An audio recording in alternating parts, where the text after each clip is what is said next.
Hello and welcome to another episode of Binding Roll, where we play 5th edition Dungeons and Dragons in the world of the 9th Age. If you are unfamiliar with the 9th Age, it is a tabletop, tabletop war game, strategy war game, tabletop war game that I play all the time, that this YouTube channel is dedicated to. If you are interested in that in any way, shape, or form, click out the link in the address below for the official website. It is a community-based game, so all the rules are free, and you can use any models you want to play the game. But this evening, we are playing Dungeons and Dragons. So let's get into it. Let's just do the little intro video first.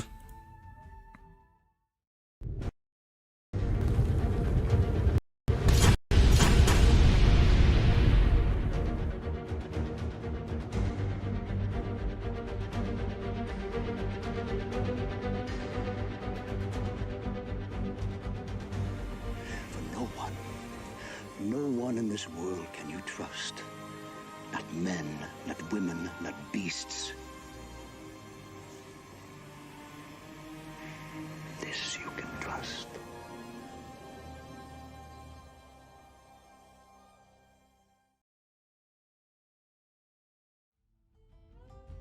All right, everyone. It has been a minute since we played Dungeons and Dragons, but I take full responsibility. I was traveling the globe with my beautiful wife on a trip to Europe and to New York.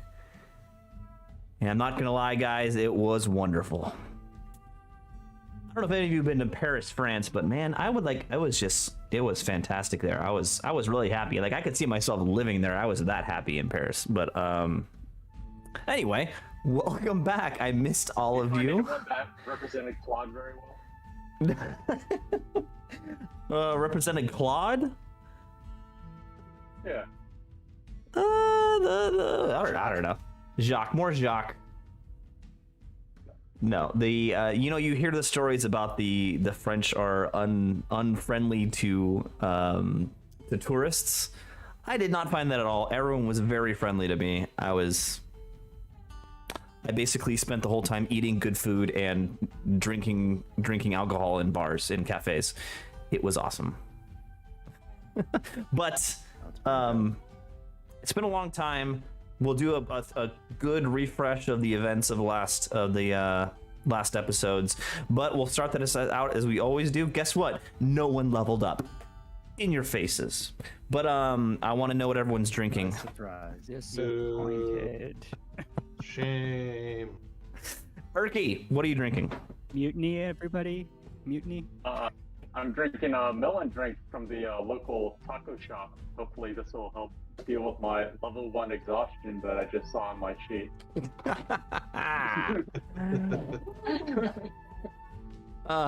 Let's just say in Varentia here in the new continent, there's no more Mr. Nice DM. It is all wilds all the time. It's gonna be difficult. I'm not sure we met him. What? I've been so nice in this entire. No, I don't know. Sam, what are you drinking? I've got these guys, Maui Brewing Company, and some good old Kolsch. Kolsch is always nice. Load. What Got you drinking? the 10 Barrel Brewing Pub Beer. Is that It's pretty good, actually. is that a Utah one?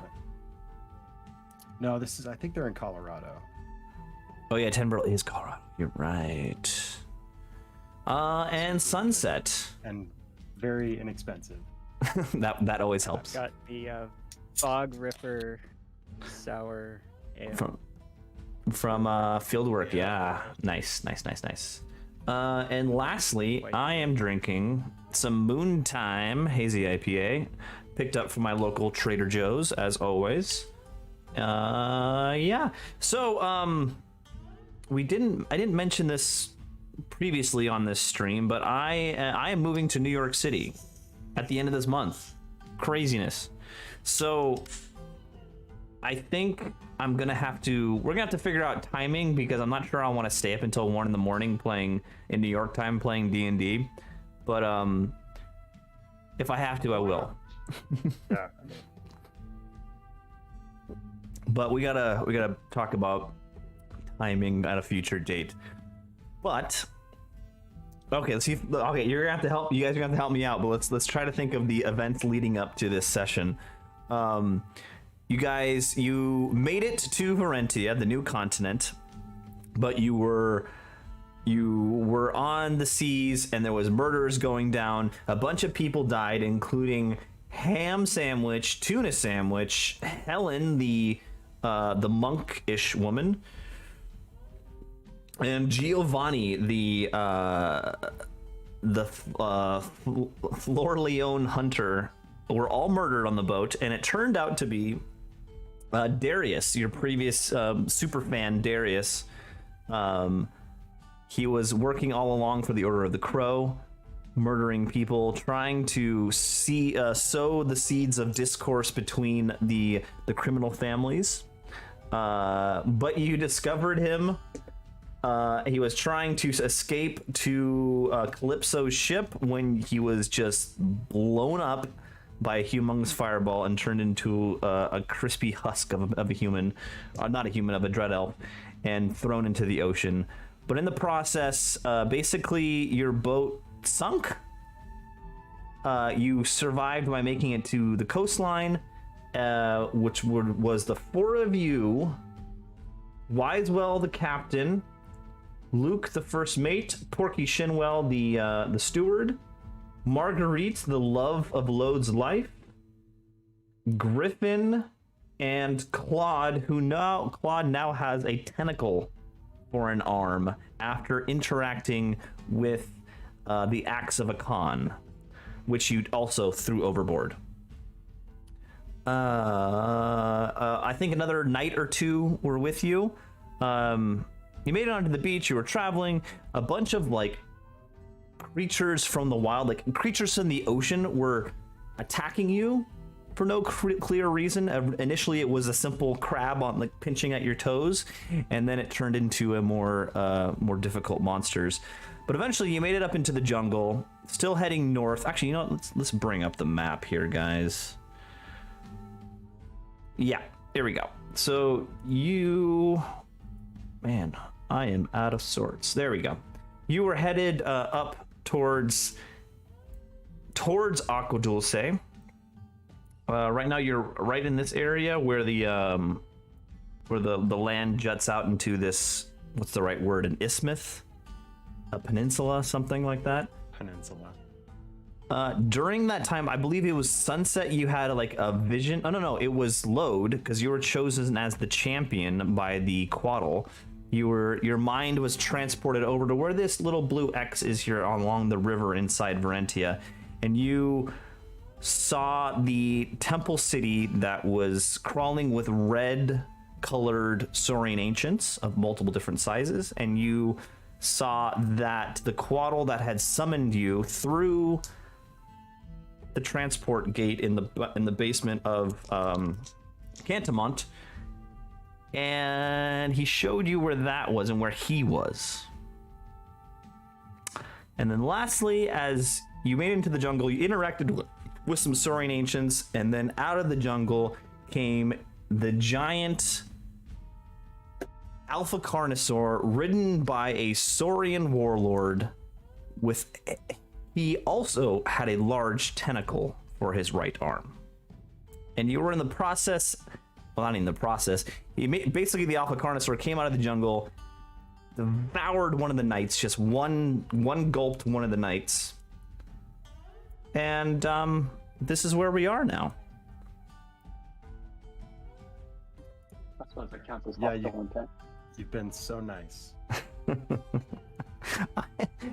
I am Mr. Nice DM. Just but now I gotta find the stat sheet for this monster. So, with that, If you can't find it, it has 0 HP, right? is that the rule?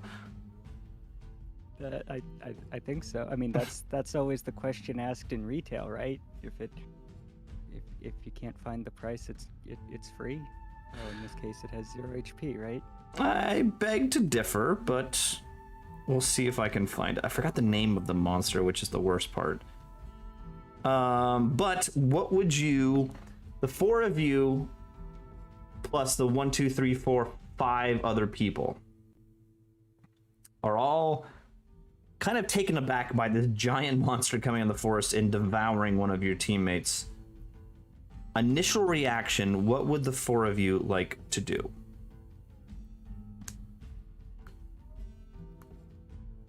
So we're not technically in combat right now? You're going to be in combat in a second, but I want to give you a second, ease you into this session while I search for this stat block. Tell me what you... Can I do heat metal on the armor of the knight that was just swallowed? Do you have to have visibility of what you're heating? I guess you could definitely do that if you don't need visibility.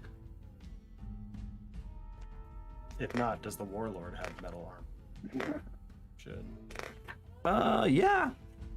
Give me a perception check. I mean, Urki, you're casting the spell. That's probably you.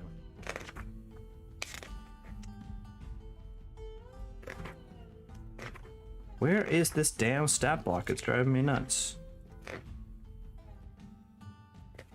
I only basically remember it from the picture.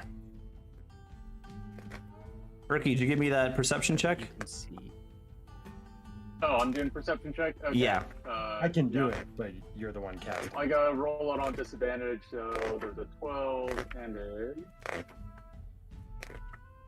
a 1. Okay. So, I think disadvantage means you take the lower one, right? Yes, you do. So as you look up and look at this giant, slobbering, growling, screaming monster coming out of the forest at you, ridden by like something crazy that you've never seen before, you do not have the wherewithal to look at what the guy is wearing. Oh man, Probably a bit preoccupied with the huge gnashing teeth. Yeah. If it helps, the stat block for just a straight up T-Rex isn't not scary. Isn't not scary. It is. Yeah. It is pretty. I have a scary. way with words, you know. I can drop that in your chat. I'm trying to remember because there's another one. It's actually bigger than a T-Rex. Oh, I found it. We're good. We're You're good. not helping. Woo! We're ready, folks. We're ready, folks. I am. Book he had? It's got the monster manual. I need everyone to roll initiative. We didn't run away Is fast that, like, enough. third away through the book, so Damn it! Stop cheating, guys. I'm gonna move this down now. Stop cheating. All right, let's see here. I don't really have a map set up for this because it's basically a large open space. You can either travel into the jungle, which the warlord's coming at you from the jungle. You can go towards the ocean, or you can go north or south. Those are the options. Laterally across the beach. Yep. I mean, if we And a were to run, we T-Rex probably would swim? run north, but All right, Only looks one like beach. Sam got a Seems to be 21. the worst option we could have. I got a 15. you got 5. Oh man, I'm like I'm tremendously starting off under. real strong here. 2. Hey, man, it's been a while. It's Sorry, fine. 7 plus my 5 initiative. It's been a long time. So Sam is a 21. Load is a 15. Yes, sir. Herky's a 5. And what were you, Sunset? 7. 7. We're rusty, clearly. 5. All right, here we go. Okay. Mr. Bad Guy is rocking a 13. All right, so. And then I need to check one other thing. DC 17 Wisdom. So Wisewell,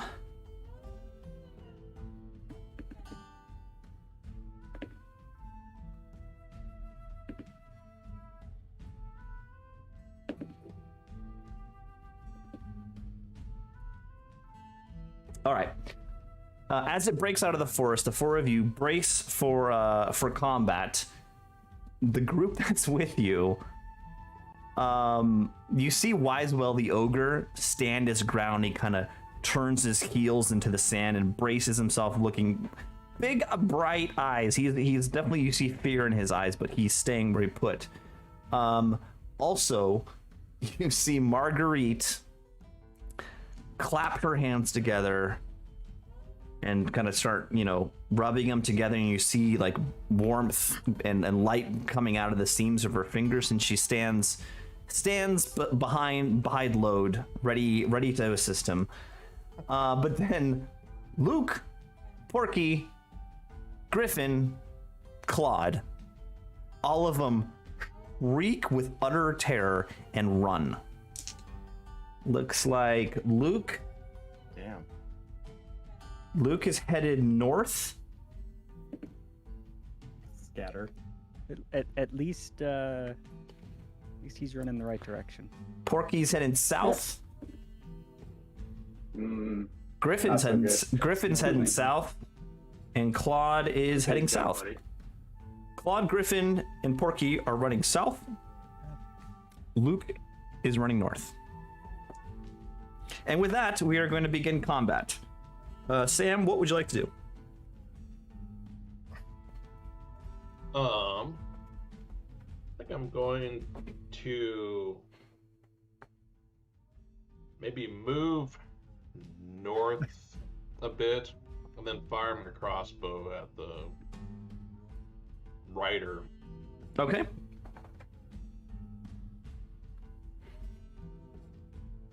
That's a 15 to hit. That misses. All right. As you move away, kind of north towards the beach, you take out your crossbow and fire. This target's big enough where you're gonna hit it, but it just glances off of its scales on the front and roars at you. Load, you're up next.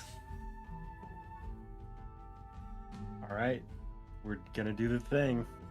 I would like to rage and then run up to the Alpha Carnosaur. Oh, goodness gracious. Go right ahead. I mean, how many other options did I really have? All right, 2 attacks. One other option? First is a 27 against the Carno. 27 hits. Okay, and second is a 24. 24 does not hit. We're dead. All right, Yeah. cool. Shit. All right, so that's 11 damage, and then bonus action You say 11 damage? for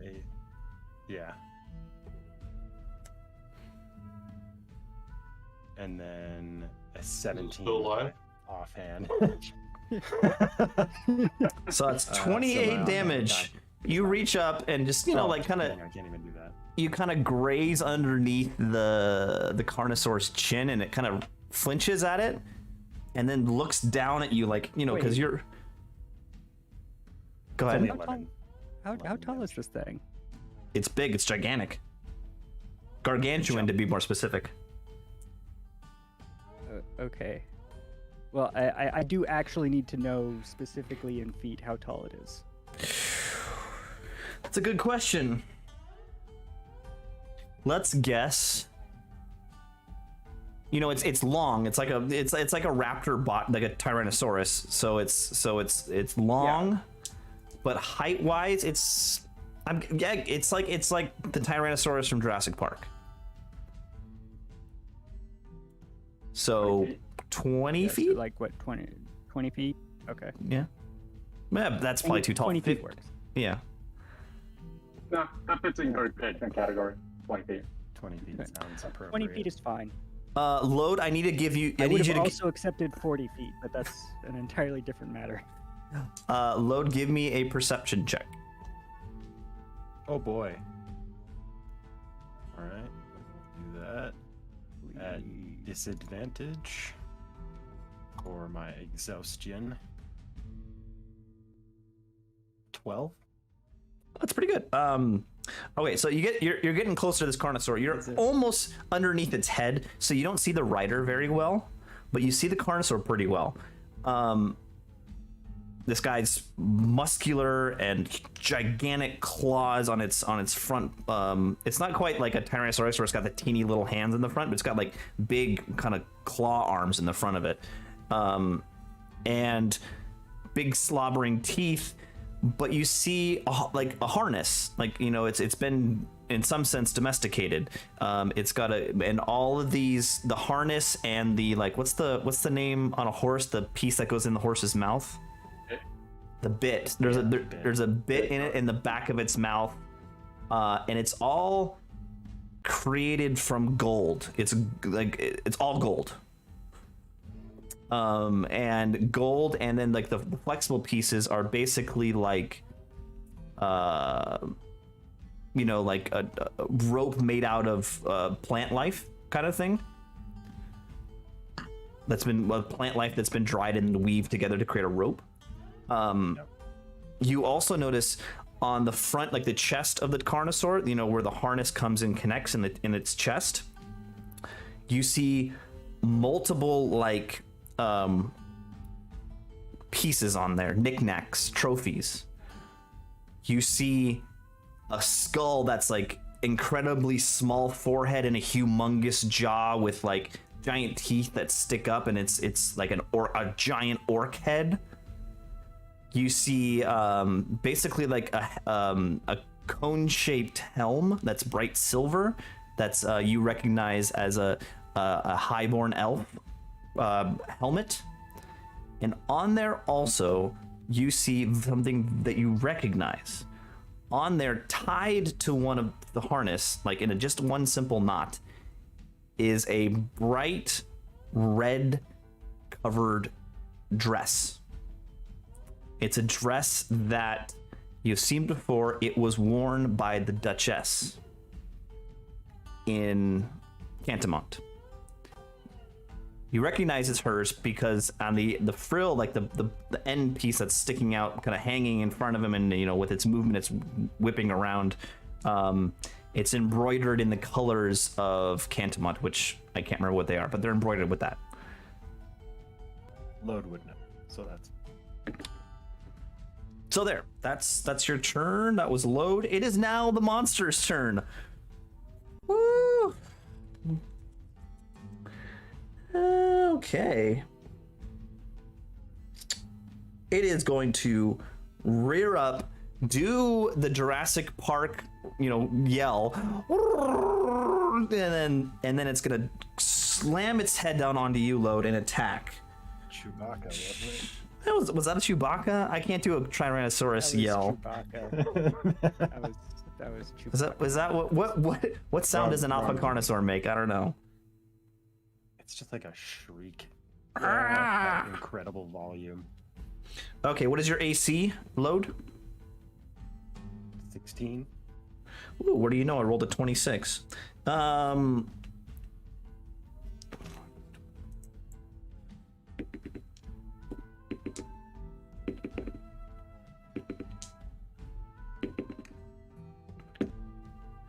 You take. Not crazy about how many dice he's rolling. You take 38 points of piercing damage. All right, so that's 19. You're down to 19?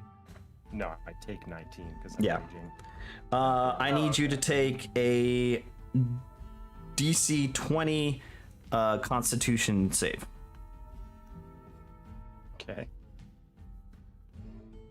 Mind you, I have disadvantage on all ability checks. Oh, it's not a check. It's a save. So it's a save, yeah. I got you covered on the sounds though. There's natural 1. Okay, you are now grappled. It's holding you in its mouth. Oh, I mean, that's fine. Got him right where I want him. With that, he got you, clamps you around the waist and lifts you up. He is now carrying you, Load. With that, he's going Gotcha. to move to the closest target, which is currently Sunset and Urky. Because Sam, I'm assuming when you moved farther away from the Carnosaur. And he is going to Debatable, claw. but yeah. Yeah. He's going to claw at Sunset simply because you're a larger target than Urky. What's your Damn, AC? perfect figure. What's the AC of your first AC? 18. 18? So 18. Let's see here. Claw. Wow, I rolled a 28. He hits. Okay. I mean, I'm not. Shield won't help. So I'm not gonna bother. Shield won't help.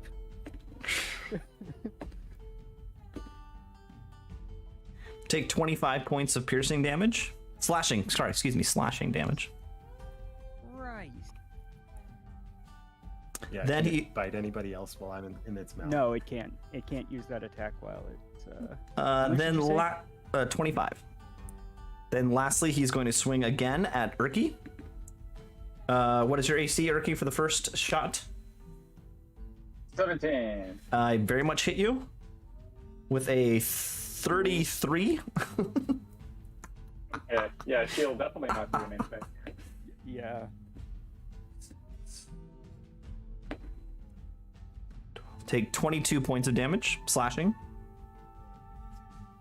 Down to 13. And then So lastly, hold up. How is this thing in range of all of us? There's like no situation where we would all be that close to each other. well, I'm Sunset and Urky are next to each other. Massive.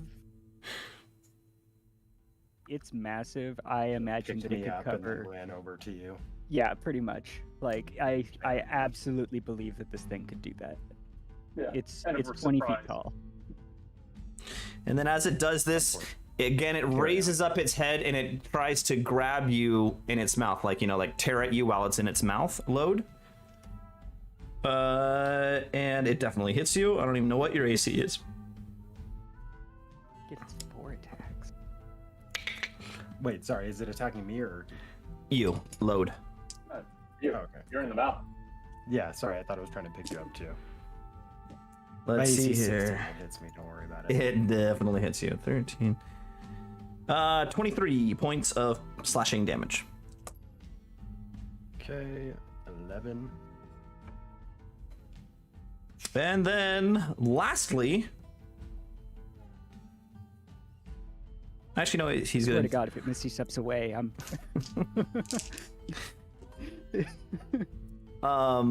Shit. Lastly, what does it do? It raises up its head, and your torso, your head part of your torso is out on one side of its mouth, and you look over and you see the rider up close this time, and he looks like a lizard that has like barnacles growing on it. He's a red crested lizard, but his right shoulder is like deformed. There's big bulbous like growths on it, and like it's pustuous, and then like it turns into the tentacle that's hanging down at its side, kind of slithering on the haunches of the Carnosaur. And you see it say something to you in weird language with clicks and hisses, and you don't understand it.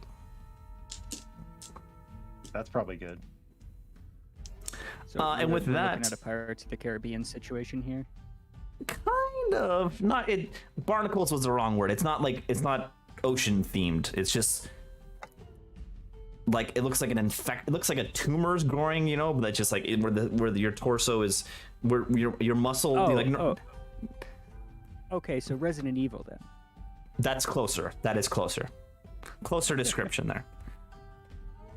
It is now Sunset's turn. Okay.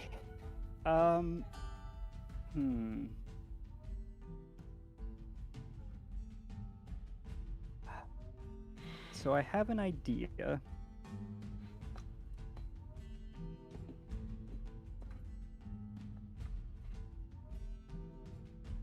Let me just make sure.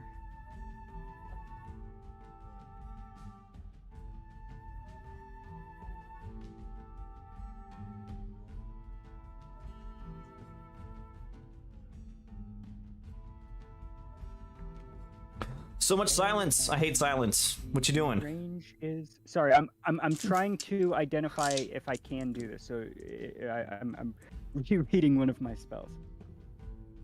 I think based on the wording of the spell, I can do this. Okay, go for it. Well, throw it out there. Let it Correct me if figure it I'm out. wrong, and Mhm. this will drastically change what I'm going to do. But so it's right on top of us right now, right?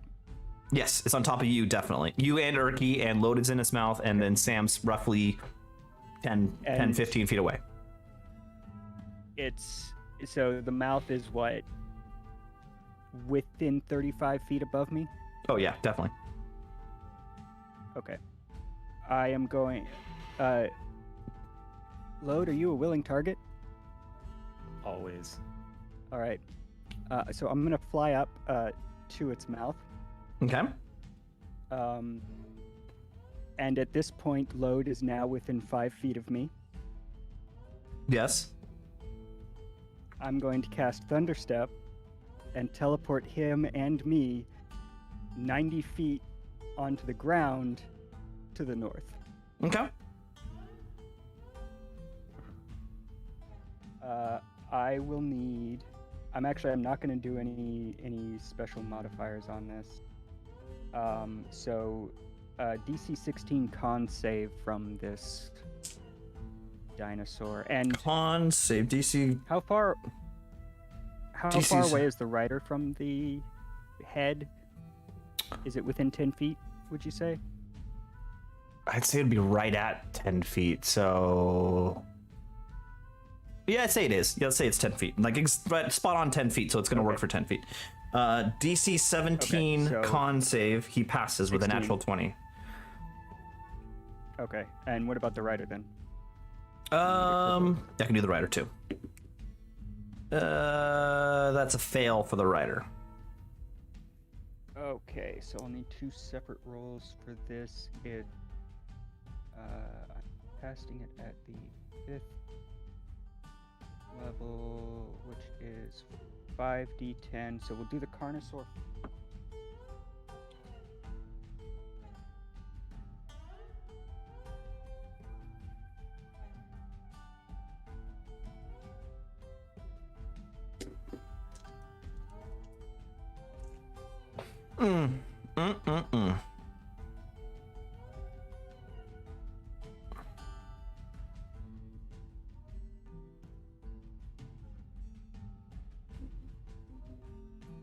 During this time, I fled back to Cantamont. Oh, really? 27. Drowned myself in the water. So 14 damage. Because he'll take half. The Carnosaur will take half, so 14. What kind of damage is this? It is. That Thunder. thunder? Yeah, thunder. Thunder, thunder, thunder. Okay, thunder damage. Cool. 14. And then here's where it gets really the rider is going to take full damage. He's also going to get knocked prone. Ooh.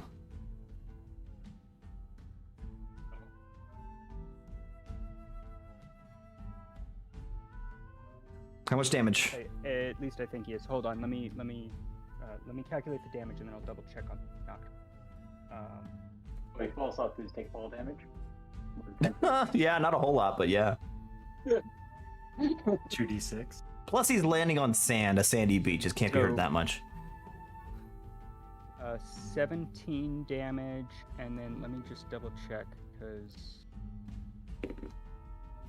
So you teleport yourself to an unoccupied space you can see within range. Immediately after you disappear, thunderous boom sounds, and each creature within 10 feet of the space you left. Constitution saving throw. Damage on a failed save for half as much damage on successful one. The thunder can be heard from up to 3 feet away. So no him knocking anything off. Okay, no knocking prone. I would expect it to, because that's usually what thunder damage does, but I guess not. So he remains, but he takes 17 damage. Done and done. As you run up, fly up, get within 5 feet of Slode, both of you with a concussion, like crunches in its mouth, and you see the concussion like push the Carnosaur's jaws open, and then you see like the muscles in its jaw muscles like tighten and then strengthen, and then he closes his mouth down in the space where load was and the concussion like was also. And you guys transport 90 feet to the north, is that correct? To the north, to the ground, because Yeah. Load does not have the ability to fly. All right, you do so. Is that your turn? Yes. All right. Urki, it's your turn. Oh, I suppose I was looking up in terror and rather surprised to see it just disappear. So I guess, well, there's no reason for me to be here anymore. So I'm gonna run with my stubby legs 25 feet to the south, where most of the people went to, right? And at the end of that range, I'm going to use a level 1 spell slot to create my Eldritch Cannon. That's my last level 1 slot. With my bonus action, I will shoot with that cannon at the door. Well, plus 11. 19. 19 does not hit. Wow. Okay. What was 23? 24 didn't hit? Something stupid like that. That's my turn. 24. All right, with 27 that, hit, 24 to not. it is now Wisewell's turn. And he is going to take a little bit of that. Oh, he fails also. After seeing the fight, after seeing the Carnosaur lift load off the ground, Wisewell is I gotta get back into my voices. I haven't done my voices in like a month. He says, well, goddamn, and he turns tail and he runs north. Right behind Luke. Luke's I running. guess at this point, we're actually ahead of them. Yeah, true, you are. Oh my goodness. Okay, Marguerite was like next to you as this all happened, and she lets out a shriek, and she's unafraid, but she does see where Luke ends up, and she starts running toward you, and she makes it about a third of the way, and that's about it. Yeah, to load, I'm sorry. Everyone else is still running. Griffin and Claude are heading south. Marguerite. So Griffin and Claude are heading south as well as Urki. Okay. With that, we're back to the top. Sam. Well, no point staying around. I'm gonna try to stealth away using Okay. some seaweed and nearby driftwood. So do you You're like on a beach. You should just dash. do you like hide behind a log on the beach, or like what's describe it to me? I quickly fashion a ghillie suit out of nearby seaweed and logs, and I stealthily scamper along behind the others heading north. Give me a stealth check. I mean, to be fair, he's gonna roll like 80 on this. 21. Wait, I guess you it'd be rolled at the 20. lowest, Yeah, 21. All right, you successfully stealth. the lowest possible. As you're north, you basically, there's like a pile, like on the beach when seaweed piles up, there's like it piles up in these big bunches. You literally dive into it like, a kid dives into leaves in the fall. And you kind of like twist your arms around and like get it all twirled around your arms, and then kind of twist your head around, it's all stuck in your hair. And then you start moving away, and it's like you're like a seaweed monster kind of crawling down the beach.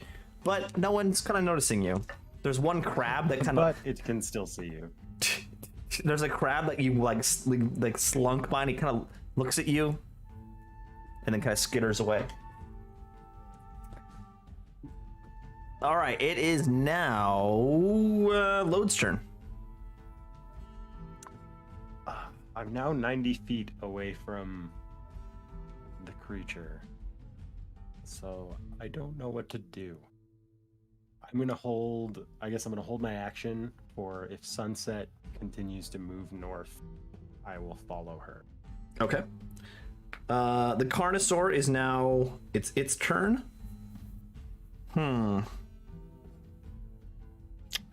Movement speed of 40. It can get to basically...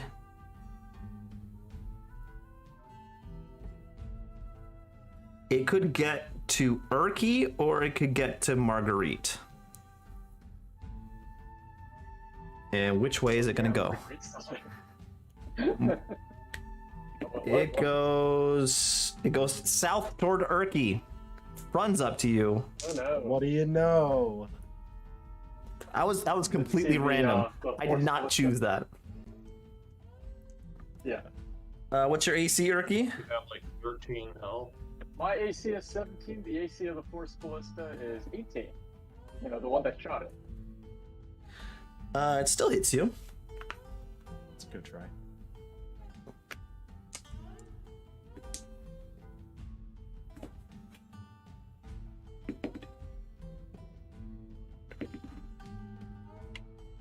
You get one good hit on the.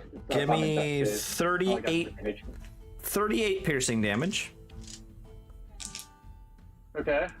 So And- that puts me at negative 25. Do you have a third character ready? Ooh. Ooh. I forget the instant death. Is it like more than half? No. Like the original? Like No. overkill, or- If you deal, if it takes you down to your max HP in negative. Okay. Right. So he needs to do You have- 13. He needs to do 93 damage to instantly kill me. Right. From your. What's your max I'm at HP? 13. Yeah.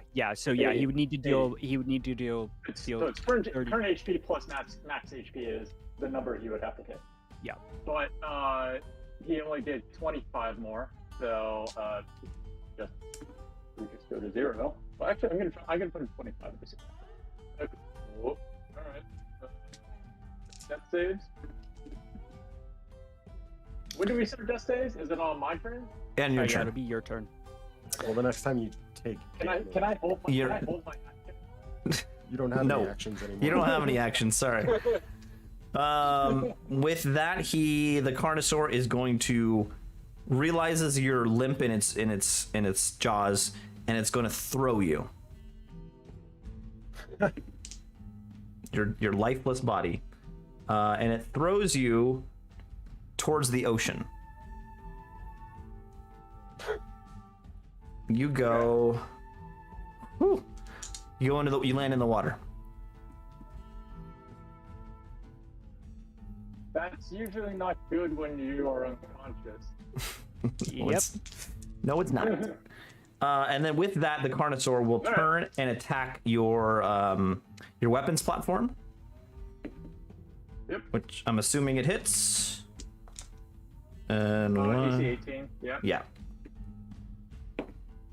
It's been dealing in the 30s. 25 damage to the weapons platform. Not even half. All right, that's the first attack. Second attack That shit. definitely hits. Don't taunt him, okay? What was it? So how much damage was it? Was 25? 25 plus 31.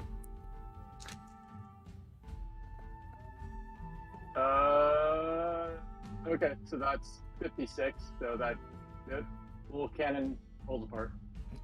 Just slashes at it twice and the cannon goes down. So now Sunset's turn. What do you want to do? Yeah. Did I see Erky get thrown?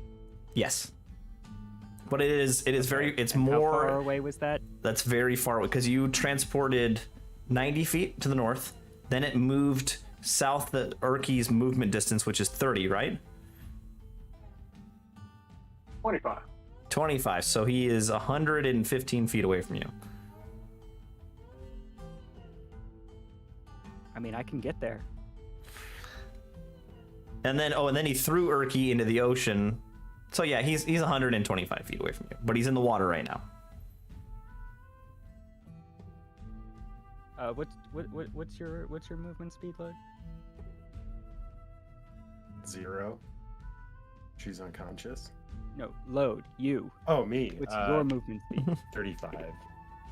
Okay. Do you want to go on a dangerous rescue op? Yeah, I mean, don't take me 90 feet away from the thing we're fighting and then just leave me there. If you're going back, take me with you. Well, yeah, it's essentially what I was going to do. Is I was going to teleport us back 90 feet and then run 35 feet. Well, fly, not run, because I'll be going. It's a disaster, but yes. Yes, it is. It absolutely is. It'll take me forever to get back by myself, so everyone will just be dead by then. I'll die a lonely death. I don't want that. Yep. Okay.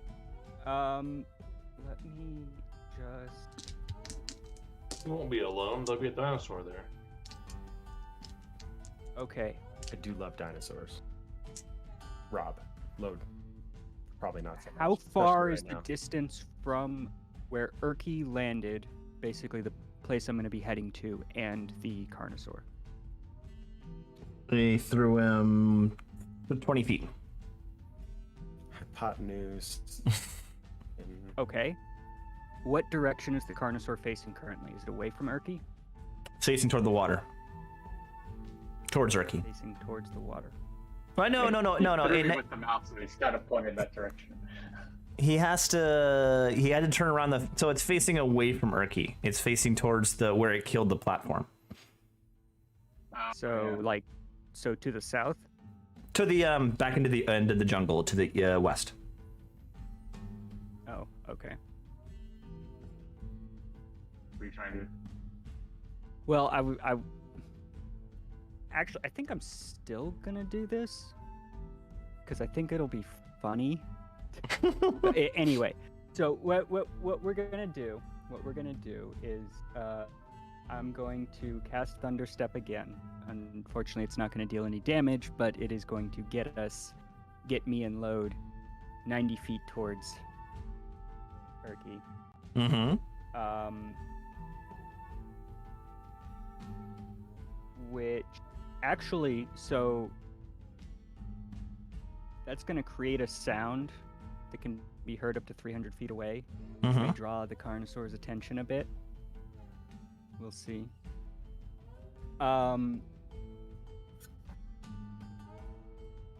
And I'm spending a sorcery point on it to quicken the spell. Okay. Because I also want to cast a cantrip once I get to my location. So once we teleport in, I will fly the 35 feet to Urki. And 25 feet, yeah. To, well, because we only went 90 and you said it was 115. 115. Okay, so, then we've still got an extra 10 feet of movement that I can Yes. do. So I'll fly the 25 feet to Urki and Mm-hmm. I guess try to drag her out of the water. Do you want to try to stabilize her, or do you want to try to carry her?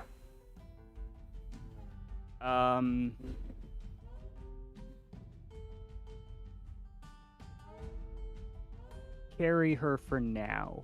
Okay. She's She is small. smaller than I am. So yeah, you just do it automatically. You got her. A small. Okay.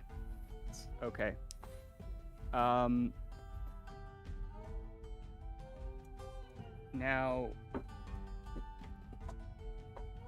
I guess I didn't need to.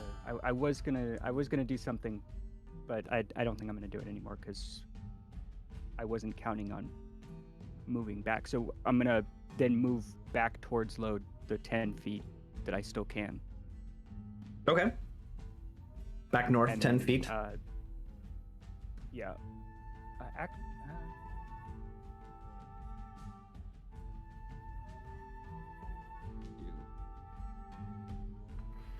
Yeah, so that'll be. That's your turn? I guess that'll be my turn. All right, Urki, give me a death saving throw.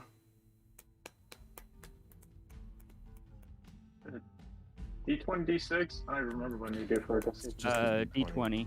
You can do a D6. It's just a 50. It's just a save. 50% chance. It's a 4+ on a D6. Okay. Well, slightly different than that, actually. Six. Really? 10 through 20. Oh, true. Yeah, it Well, doesn't so log. you roll the 6. You So that means a Roll the 20. D6. that's Roll a D6 and roll a D6. It's okay. I'm giving it to you. That's a Gotta 20. be a D20. That's D20. That's a 20. I'm But giving that it to you. counts as a crit. Roll a D- So that's Yes. 2 successes. Two successes. Don't do that. He already said 2 Oh, successes. okay, right. Yeah, But from that- now on, that- roll a pretty cool. D20 That counts. Yes. because it's not the same. I forgot. I forgot 10 and 20 about. of successes. I forgot about the 20s a double, but yeah. So that you get a double success. So you have 2 successes, Urki. Yeah, so just Oh, and then okay. we'll roll a d20 from now on. All right. So Like it it is says in the rules. Yeah. rules. What are those? Fuck the rules. I mean, at the same odds of rolling 1, so. You see Well, then we wouldn't have Wisewell. let him call it a double fail. You see Wisewell and Luke continue to run north. You see Porky, Griffin, and Claude continue to run south. It is now Sam's turn. You in your ghillie suit of seaweed. I imagine he looks like old Greg. Is he drinking Bailey's out of a shoe? Where is that from? What? No idea what Are you're you not talking about. familiar with old Greg? Old no? I'm just confused. I'm gonna keep heading north under the stealthiness of my seaweed canopy. You're far enough away, and you have the seaweed on you. There's no need to roll. You continue to be stealth, and you move your full distance north. It is Lode's Also- turn. Oh, you also what? What the fuck are we doing? I don't know. Talk to each other, guys. Talk to each other. I would like it if you could get And how? Urki and move her some greater distance.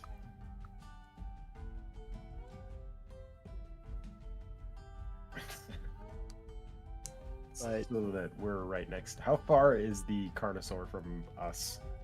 From me now? Well, did you jump with sunset when sunset went I south did, to pick? but I didn't move after that. So you were 115 minus 90, so 25 feet away.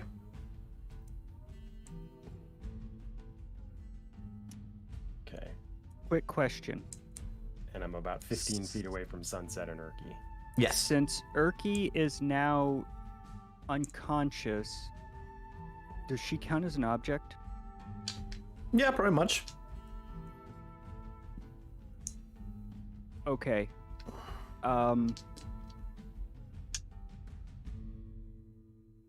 Just get to me. I got one more teleport in me, and if Urki counts as an object, I can get all 3 of us 90 feet down the beach. Okay, I mean, so the plan is to run at this point, Yes. now that we've run in all different directions. Yes. Okay. Cool. So I mean, you should sure, also I just run stay over. there, because I'll be able to... Like, I can get to you next turn as well, so I don't know if... And I shouldn't run over and stabilize Urki because then she is no longer an object. And... Correct. Gotcha. Okay, cool. I'm just gonna Correct. I'm gonna stand where I am and shake my head. Yeah, that's probably a good call. I'm gonna do that. All right. That brings us back to the Carnosaur's turn. I still think we're all gonna die. Oh, shit. Oh, I'm an idiot. What? What? So, I could have used my action during my turn to dash. Yeah, no, I continue Well, to too move. late now. It doesn't change anything. Just do turn. it. No, do your movement. Okay, well, do your then movement. I was gonna move back over to where load is. Yeah, so you move an That additional. doesn't change anything about the plan. you move an additional 30 feet, so you were at 105, so now you're at 75 feet away from load. Well, Okay, no. with- No, I'm right with load. So, because both load Oh and I yeah, because teleported 90 load feet, transport. Yeah, gotcha. I moved. Okay, in that case, I am going to hold my action for after we teleport. I want to stabilize Urki. Okay. Yeah, that. But first, it is the Carnosaur's turn, and it really needs to find out which direction it's going. It sees you. It also sees the people running south.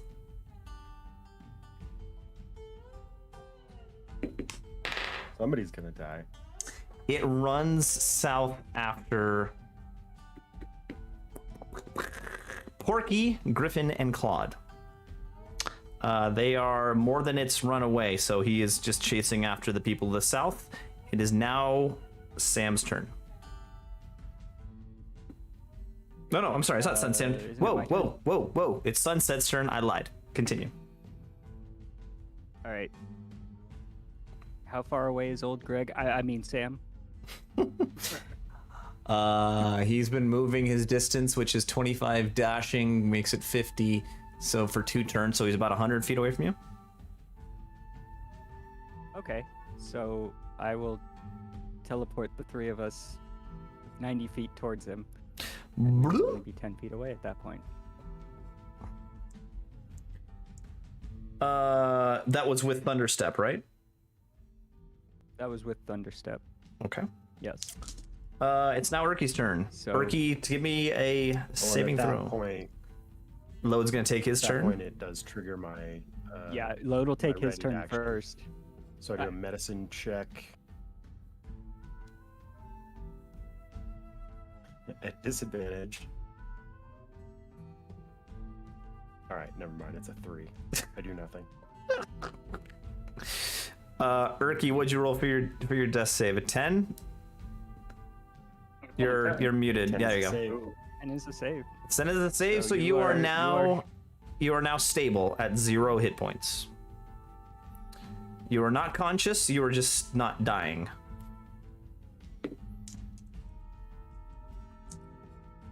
Cool. Look at that. It's Load's turn. Good one.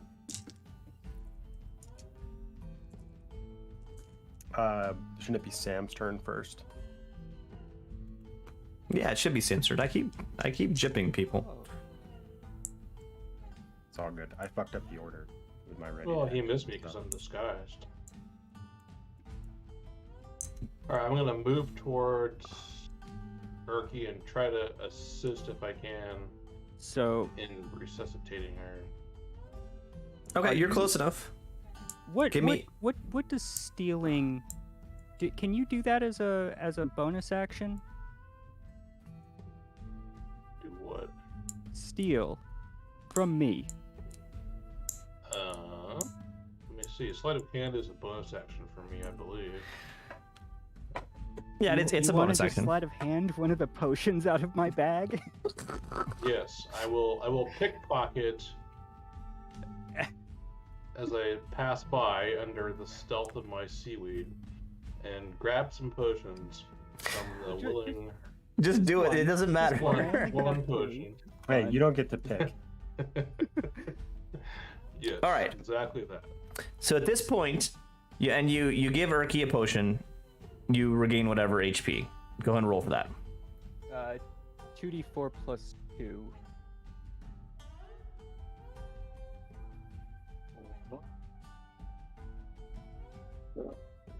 Interesting.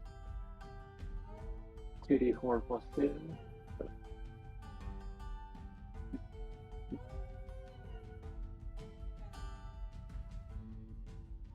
I don't know how to do multiple of these, but there we go. Woo! Woo! Rocking 4 HP off of that spell, that potion. Too bad. Hey, It'll just look at me and all over again. Well, so you're at 5 HP now. What? Yeah, well, because when you stabilize, you go to 1. Oh, you do? I thought you don't go to 1, but I'll have to check into that. No, if you I'm pretty sure If someone stabilizes you, You're at 0. Oh, okay. Yeah. They're still at 0. pass your death saves, which is what happened. Mm-hmm. You are at 1. Oh. Yeah, that's what I understood. Is if you pass your death save, you go to 1. If somebody stabilizes you, it's 0. I think it's the other way around. Certainly I could can be. look it up. 1 point. It doesn't matter. 1 HP doesn't matter that much, guys. Well, it's whether you're When we're conscious dealing or with not. like this did or- 57 damage, right? Like order of magnitude difference. Right. But I'm gonna look into it. We don't need that to slow down the game. All right. So at this point, we're Okay, gonna never mind. When you we are succeed on death saves, you're at 0. Oh, okay. yeah. At this point, we're gonna go out of combat. We're not gonna go turn order, but we're still technically in combat because that Carnosaur's still running around doing bad things. What is your guys' plan here? What is your objective? Are you trying to hide? Not dying. Are you trying to run for it? And if you're gonna run for it, which direction are you going? So we just keep going north. Yeah, Yeah. I mean, we should be heading north. We're trying to get to that city.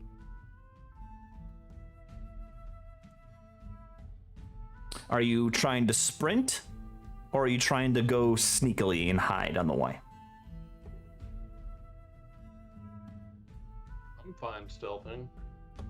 I think stealth is probably the best option. I don't know about the rest of you guys. Keep in mind, I don't know if everyone is, but at least Lode and Urki are exhausted and are stealthing at disadvantage. That's a good point. But we Forgot could about roll that. group stealth, And and we're already shitty at it. we can roll group stealth, and all Sam right. can make the roll. Can we, though? Can we roll group stealth, Dungeon Master? I don't know exactly what the rules are on this, but So group stealth, I believe, is a mechanic. Really not much to A be lot of honest. seaweed on this. Yep. So but we are just nonetheless, trying to get away, assuming that this guy's not going to follow us after he kills all the other people. Well, we can't outrun it, I don't think. We can't kill it in a fair fight. Can it swim? Can we just go out into the ocean? He can't swim that well. Yeah, I Well, would. again, I would. Think. Except We'd you. have to swim out through the water. Yeah, I think swimming is a bad idea. Only things waiting for us. Unhappy that we killed their brother.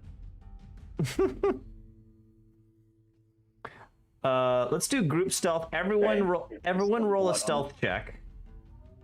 If anyone rolls a Okay. 3 or lower, remember you're doing it at disadvantage because you're. Did you just roll a 3 or Yeah. lower? You just did. I thought it was a 4, but it was a 1 and a 3. Are you... Urki. Well, are No. you including your stealth bonus though? Yeah. Assuming you have a stealth bonus. Yeah, it was a 4 with the self bonus. Okay, so it is a 4. Yeah. Okay, so Yeah. it's a 4. All right, cool. Then Yikes. that's more than a 3. Just scared the hell out of me. Watch this. I'm gonna roll. I'm gonna fail.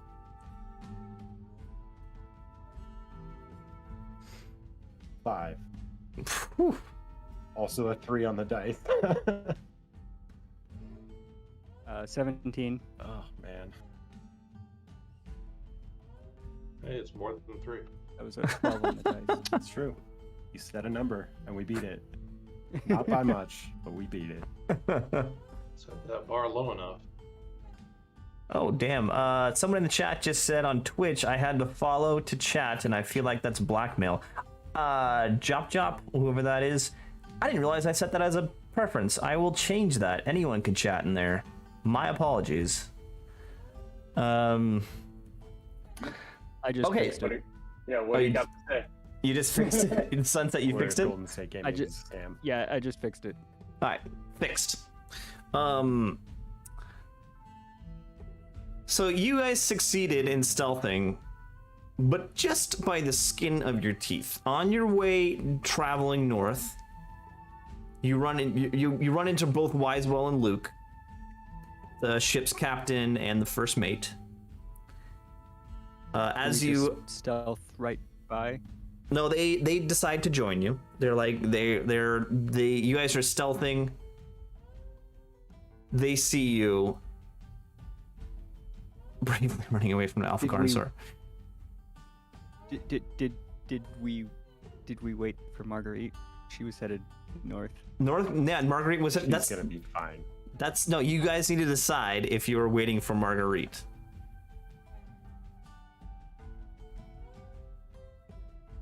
I mean, I didn't think about it until we were already on our way. Poor Marguerite. Okay. So you guys continue to travel north. The sounds of the Alpha Carnosaur, the growling and the yelling, gradually fade into the background behind you. I need to roll some dice for these people. So Screams. Let me see here. Give me a second. Okay.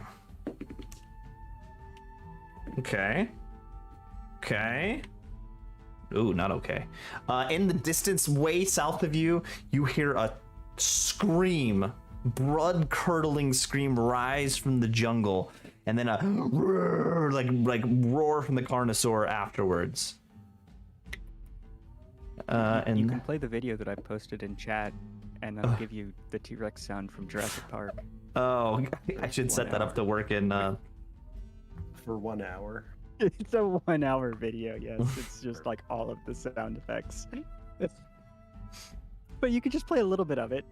I don't know if it's gonna come through on the stream though. Hold on 1 second here. Oh, it's gonna screw up the video in the stream. I can't do it. We'll use it all. And then Wisewell and Luke continue to travel north. They're safe, but they do not notice you guys form a group and move on. So they are going their own way.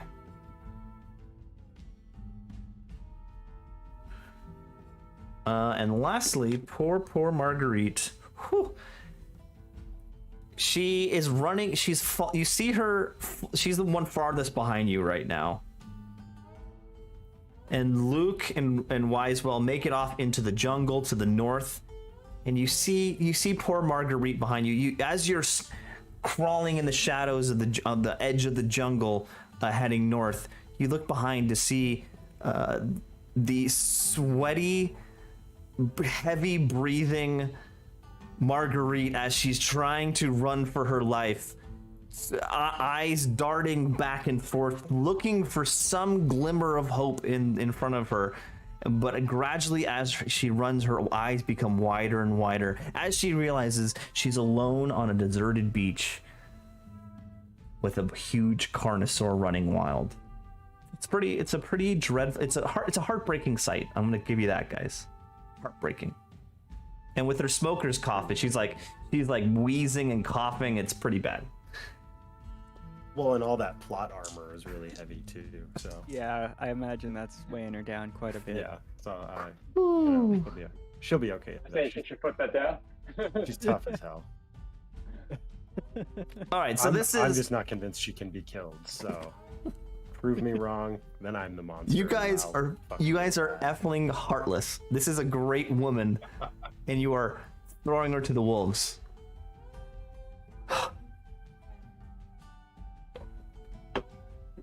Okay, so the day is now leading on into the evening time, and you are continuing to travel north. I need everyone to take a perception check.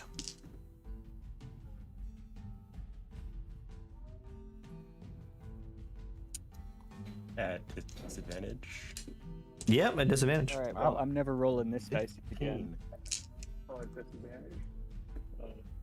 1. Oh my god, Erky. Turkey rolled a 1.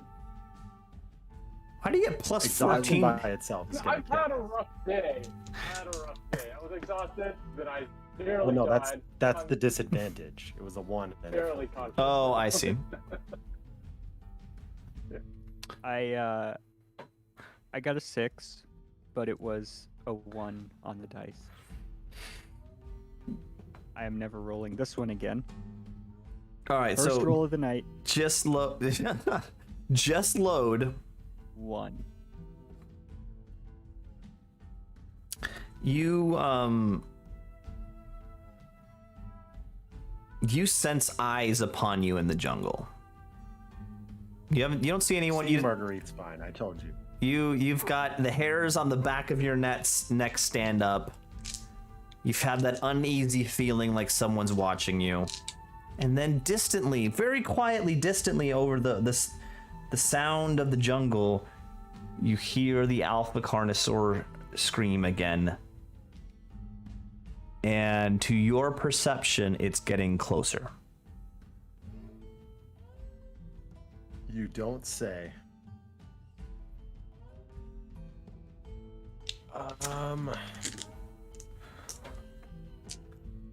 I mean, have we just barely stopped running? Yeah. I don't suppose we've gotten like a short rest in there somewhere. No, definitely not. Of course not. How silly of me. Next thing I need you guys to, so you're heading north. You're up into this peninsula here on the map, and you're right almost where the center of this A is. You know, in Varentia. I need everyone to give me a nature check.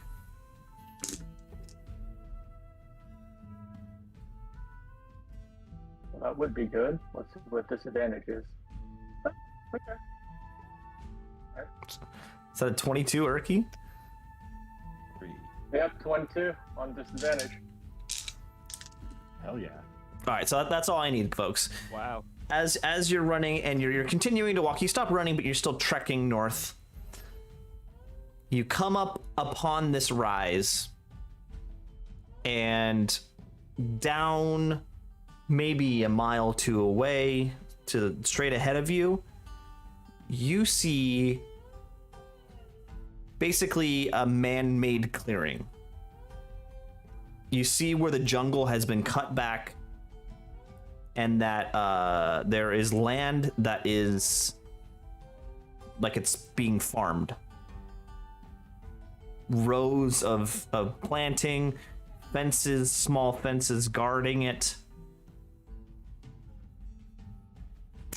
That's what you see. Is it like a house? This is acres of planting. Or some sort of... You do not see a house at this moment.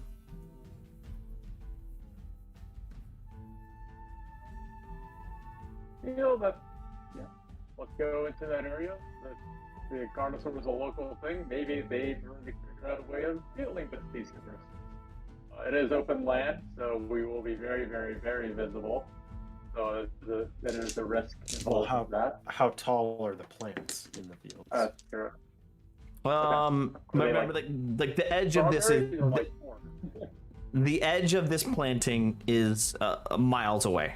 There's still plenty of jungle in between you, but you see the telltale signs of, you know, straight lines and all the plants are in, that sort of thing. The plants from where you are, you're saying, I don't know, it's like wheat, so it's tall, like, you know, up to your chest, your stomach, I guess, a human-sized stomach.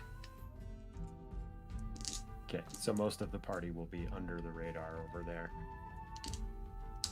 Yeah. All right, I think we want to continue heading that direction. How would you like to get there? Fast as possible or sneaking? I think it's worth double time. fast as possible is probably. Yeah. All right. It's refuge, but at least it's probably other target. Yeah, I guess fast as possible to there, and then we try and stealth once we get there. All right. As you're traveling, Calculate it that way. You're I about- think when we get there, we play Get Help. about halfway there. Yeah, but You're about halfway there, and you hear the roar of the Carnosaur behind you. It is much closer. Your running has caused enough sound to other lizard people in the jungle, and they have signaled the Carnosaur. It is after you.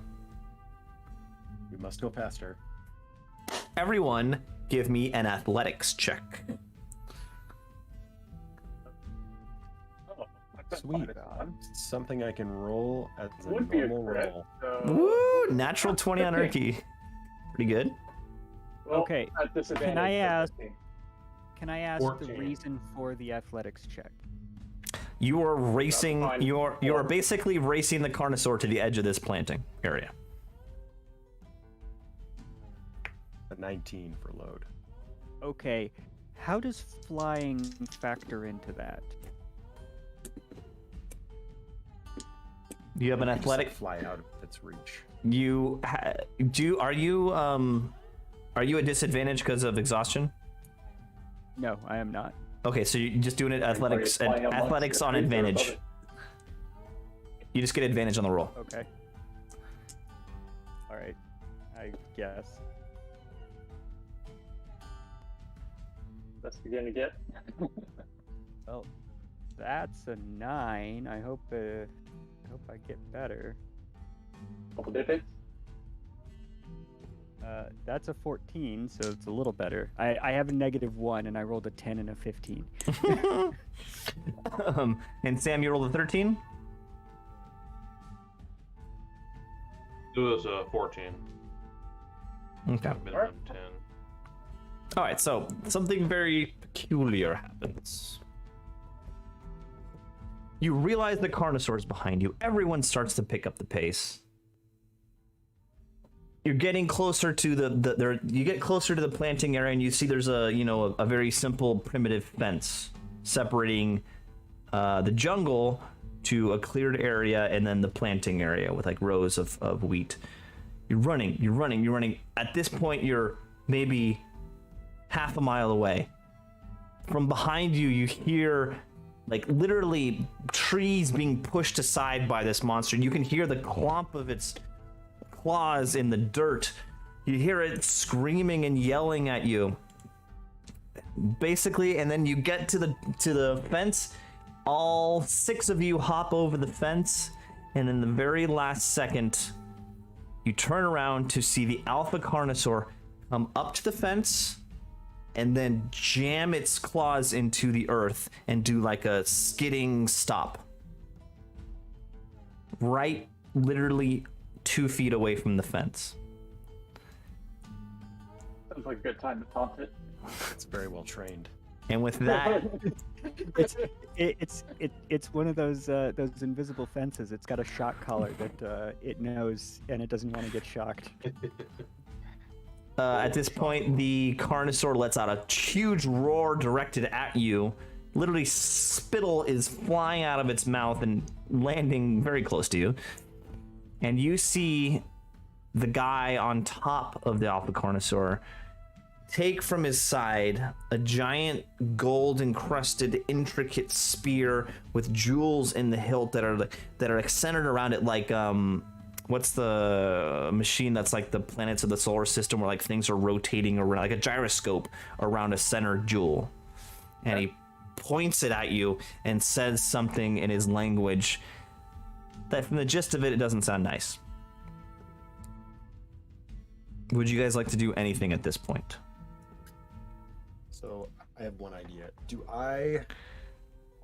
Does Load remember the name of the Coatl that was like summoning me?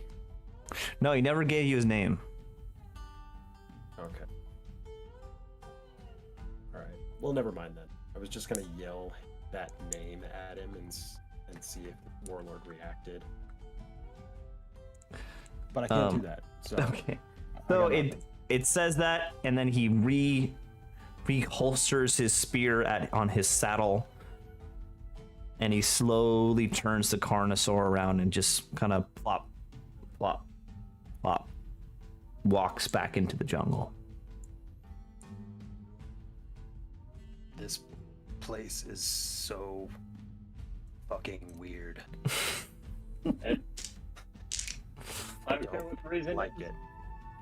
and we keep on moving away from the border in case it changes its mind. But just keep moving near. And through Well, the yeah, field. we're not gonna go back out there.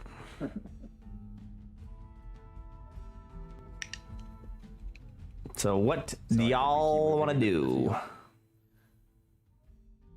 So, And do talk, you know what time talk, of talk day to it each is? other in character. I want to see if I can do something here. I think we could walk north out. So, and before that, my one quick DM question is: do we know what time of day it is? Sun is it setting. Sun towards is sunset? sun is setting. It's always near sunset. Shut up. Perfect. You're doing it in No, that's character. not That's what I meant. perfectly in character.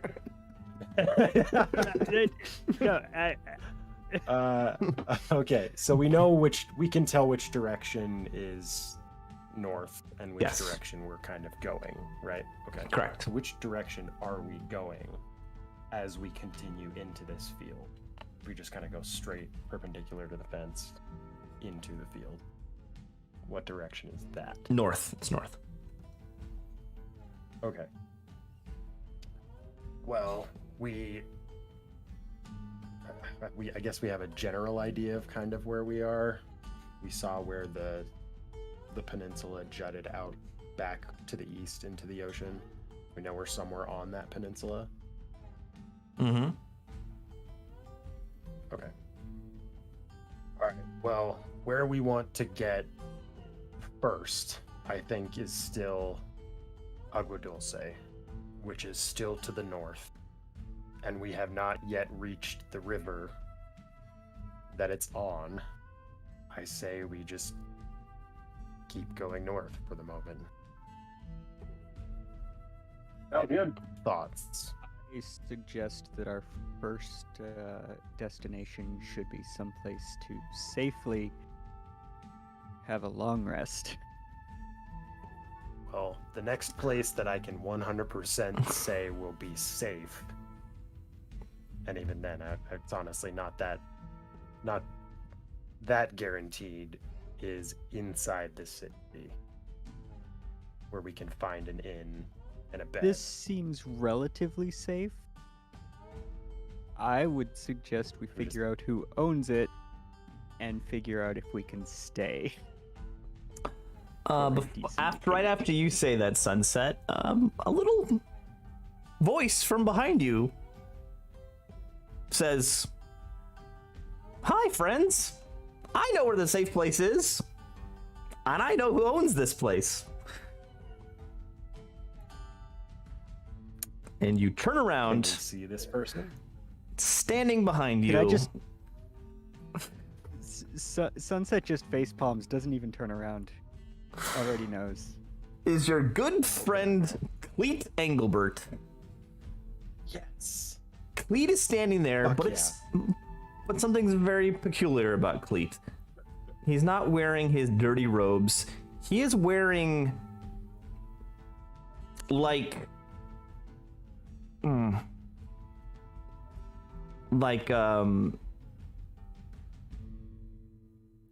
French, French in the era of Marie Antoinette, like rich people clothing from that era. So like a collared suit, but it had big puffed up frills. collar Yeah, and big puffed up cuffs and a big floppy white piece that comes out in the front.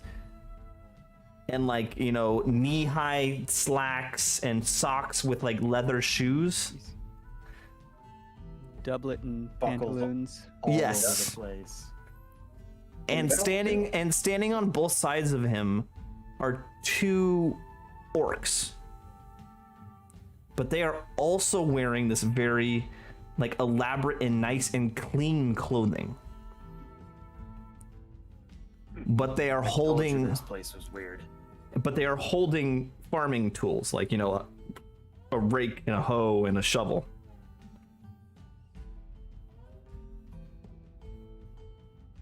Quakers. Blink twice if you're here against your will.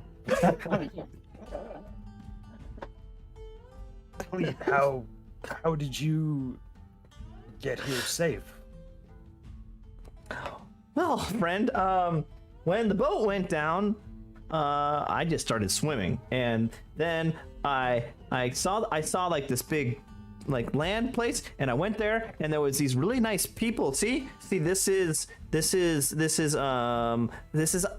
Iron Tooth, and this is my friend Rotten Jaw, and they're like my friends now. And I got here, and they were there, and they took me to see Mr. Lee, and Mr. Lee took me in. And he's like, and he gives me all this food, and he lets me stay with him in his big house, and it's really nice. But we can go there. If you think he will be as hospitable to us as he's been to you, then absolutely. You say as one of us is almost dead, another is half dead, and I mean, I imagine you're fairly injured after having been in that thing's mouth. I would hope they'd be hospitable to somebody, to a party this disheveled. I'm honestly mostly okay, but I was only in its mouth for like one turn, so. Always wanted to join a cult. This is a good time. With that, the two orcs kind of just. Hey, cults have the best spells. The orcs just kind of don't even recognize you. They kind of just mindly turn around and start walking down the road that's the side of the crop area, the planting area.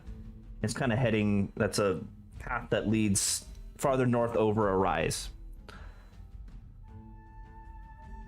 So now that we're into it and not being chased by a dinosaur, I have a second to kind of. We all have a second to kind of absorb what's going on around us. We can tell that it's not. It appears to be like more humanoid style farming, right? It's not. Well, we're what equates to the Amazon, right? But it doesn't look like it's the lizards doing it. I guess give me. You can probably tell at least a stylistic difference. Yeah, it's cultural difference. The farming Is it more of a Berentian or a Vetian style? I would give it's a Western style of farming. It's a mainland Europe in this world. That's how they farm there. Okay, yeah. So it's more likely associated with Agua Dulce and Vetian settlers than anything native. Pretty much, yeah. Cool. It's Right. the ninth age equivalent following. of McDonald's. You guys are Farming out in the Amazon, right? Like that's Yeah. The way they do it. Cattle ranches and yeah, exactly. all of South America. And Cleat. no one's questioning that Cleet took a bath. Honestly, not weirder than any of the other stuff that's happened so far. Yeah, something that's not Spidey making senses me tingle. worried about. That still seems like, well, this got to be a relatively safe place if they, they're not in like battle and stuff. It's like, right? So I mean, yeah, I do time for have. luxury. I do have. Oh, what the hell is it called? It's not. I can't be surprised at the beginning of a combat. So. Oh, you I have can't. Danger sense. You can't be sneak attacked, yeah. So I mean, it's still wary. Obviously, this is still really weird, but we're not being attacked by a giant dinosaur, so I'm willing to roll with it for the moment. All right, with that, Cleet's like, okay, friends, come with me. And he turns around and he starts walking down the road. Okay. All right. All right, so you follow. You're following. Are you following Cleet? Yep. Yeah. What else are we gonna do? sit here in the whatever they're growing patches. The wheat. Yeah, They're what called is wheat. growing? It's wheat. Wheat. Okay. Yeah. See, Some sort of this is grain. this is the food source for the cattle ranch. You know, a couple miles away, right? It's the 9th age McDonald's. All right. As I'm you're trying to force that joke and it's not landing. I'm no, sorry. no. As you're walking, it's a significant walk. Is there anything you want to talk about along the way? So, is Mr. Lee also an orc? Oh no, Mr. Lee. I'm asking, please. Oh no, Mr. Lee's he's such a tall, handsome man. He's a real friend. Mr. Lee is a tall, pale goblin. Is he like your last friend? Okay. But really pale. In fact, he's the tallest, palest goblin I've ever seen. Interesting. And I I don't know why I expected it to be helpful, but thank you, Cleve. What would be the role to see if I know if he's talking about a vampire? What do I need to roll to? Give me an insight. Give me an insight check. But you're not getting much from him at this point. Right. Yeah. But, See that like, crit? Maybe like a 25. You could just read his mind. It's only an 8. Yeah, doesn't. Pale goblin. They're. But, I mean, like really pale, but like. I mean, you know, vampires are pale, but you also know that there are numerous other species that are but, pale. like, I just. Right, but it's one of those things where it's like. We've seen some really weird shit so far. You're just expecting the worst. I'm just expecting the worst. Or at least the worst that I can imagine based on the information given. So. Seems pretty fair. Right. Anything else you want to talk to? There's also the orcs there. Does anybody speak orc? Have they speak said common? anything yet? And what language was it in if they did? The orcs have said nothing so far.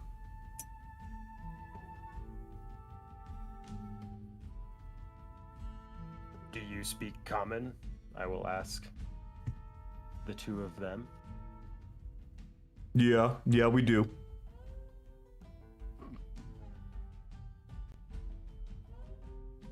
Okay. How long have you lived in this area? My whole life.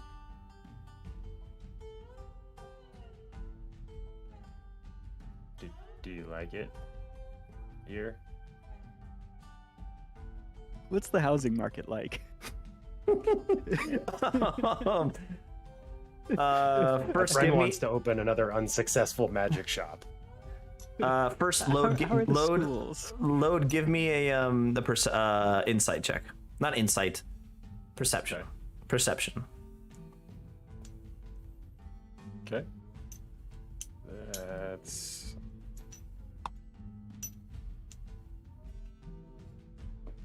a 10 at disadvantage. There was a nat 20 in there, but You see them. You see them look at each other, and then look back at you, and he say, "Yeah, they're nice. Yeah, it's nice here." so on perception I noticed the look between them. Can I insight to see if I believe That's them? all you're getting. That's all you're getting. They looked at each other. Well, that's what you get with a 10. Disadvantage anyway. That's what you get with a 10 perception check. Well, that's what I saw. It's whether or not I believe them, but that's fine. It doesn't matter. All right, since they're not super chatty and I don't feel like I'm getting a whole lot, I'll kind of look at the group and shrug, say, "You guys want to try?" Or if nobody else wants to try and interrogate these guys. I'm at least gonna wait until we can see kind of where we're going to before I ask any more questions. Oh, that's good. That's clear. How will our presents be received? We kind of just came out of nowhere, so I guess you did too. So. Oh, at Mr. Lee's house? Oh yeah, he loves everyone. He'll be happy to meet you. He was happy to meet me. How many people live at Mr. Lee's house? Oh, so many people. There's all the orcs that are there. There's Mr. Lee. There's Mr. Lee's wife. There's Mr. Lee's whole family, but he's got a lot of brothers and nephews. They all live in the big house, and then there's one tree person that I met. I guess that's what you call him, a tree person. And then there's a whole bunch of goblins too, little like actual goblins. Yeah, I said hi to them. They think I'm cool for a human, but yeah, that's a lot. Maybe like Of course they do. Who wouldn't? Oh, hold on. Cleet knows what a human is, but he calls everybody pale goblin. Tall pale goblin, short pale goblin. You broke my whole None of the thought people process. he's ever called a tall goblin, I think, have ever been humans. I think he's only ever referred to elves, dwarves, Right. basically anybody but. So it might be, he might actually know what a human is. You may be right. You may be right. He is self-aware. Like, barely He ever realizes that he's not a goblin, so he knows that he's a human. But These are everything pretty else cool. is a goblin. Except for orcs, These apparently. clothes you have are pretty cool, Cleet. Where'd you get these cool clothes at? Oh, Mr. Will Lee. we get cool clothes when we get to Mr. Lee's? Yeah, I think if you want him, he'd give you them. But this is Mr. Lee's clothes. Like he likes all the people at his house to dress nice and fancy, and so he gives all of us these nice clothes so we look fancy. I kind of like them. It's growing on me. Wow. So do you guys do any group activities together?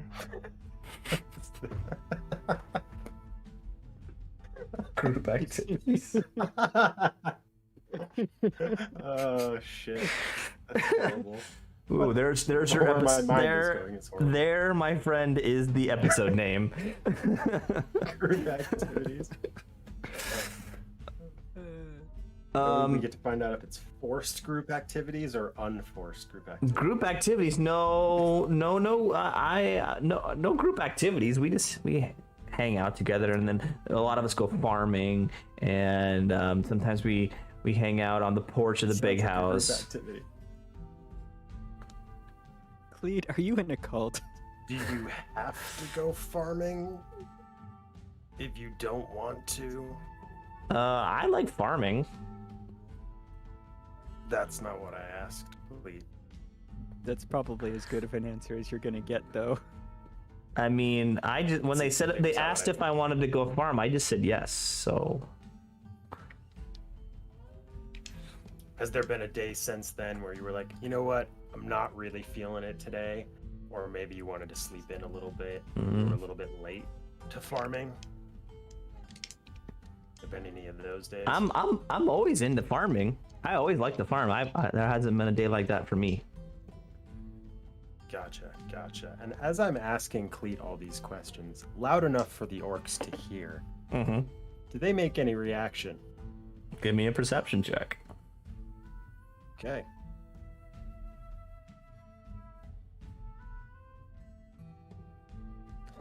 A 7. Not that you can tell. Perceiving shit. Gotcha. Hey, Cleet. Have any of your new friends left without saying goodbye? Just grab him and shake him and say, are you in like a cult or a slave of some sort? I'm kidding. I don't actually do that. I mean, I did straight up ask, "Are you in a cult?" I don't know Does that he know what knows that means. Yeah, like I think Sunset- we've established from my Sunset, questions what's that he a has cult? No idea. Tell me what a cult is, Sunset.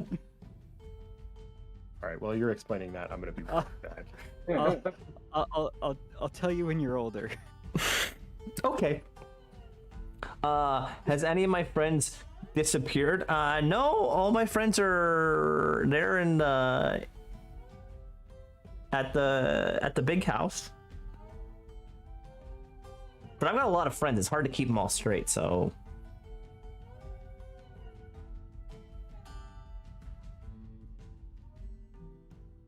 Wait, I do have a question about that really big, scary lizard that was chasing us. Then he suddenly stopped when he came to the field. Do you know why it might do that? Oh yeah. About the fence, or Mr. Lee said that we Mr. Lee said he's friends with the lizard people, and they since they're friends, the lizard people said they won't come on to Mr. Lee's land. wow, Mr. Lee must be powerful to gain the respect of the lizard people. They consider him an outsider normally. Yeah, Mr. Lee's such a great guy. I bet that's he just won him over.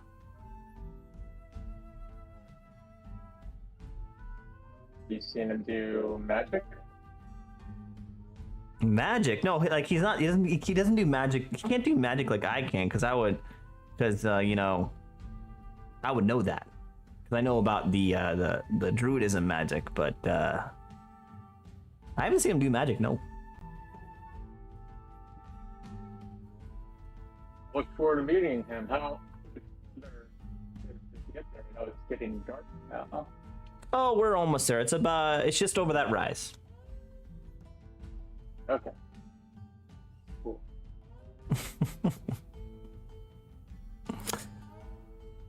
So you continue on with the two orcs and Urki, and as you get over the rise, and the sun has set, and now the sky is actually starting to darken, but down in off this rise in front of you, you see a sprawling called a compound, with one giant house in the center, all painted white. Plantation, if you will. You use that word. I did not. But a large house in the center with white, with a wrap around porch around all sides of it.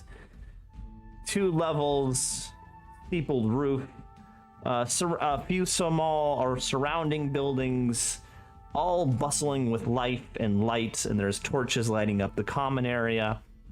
Multiple people kind of roaming around the central area. Horses being drawn. Also, you notice inside wild animals, big dinosaurs from the jungle being used as beasts of burden.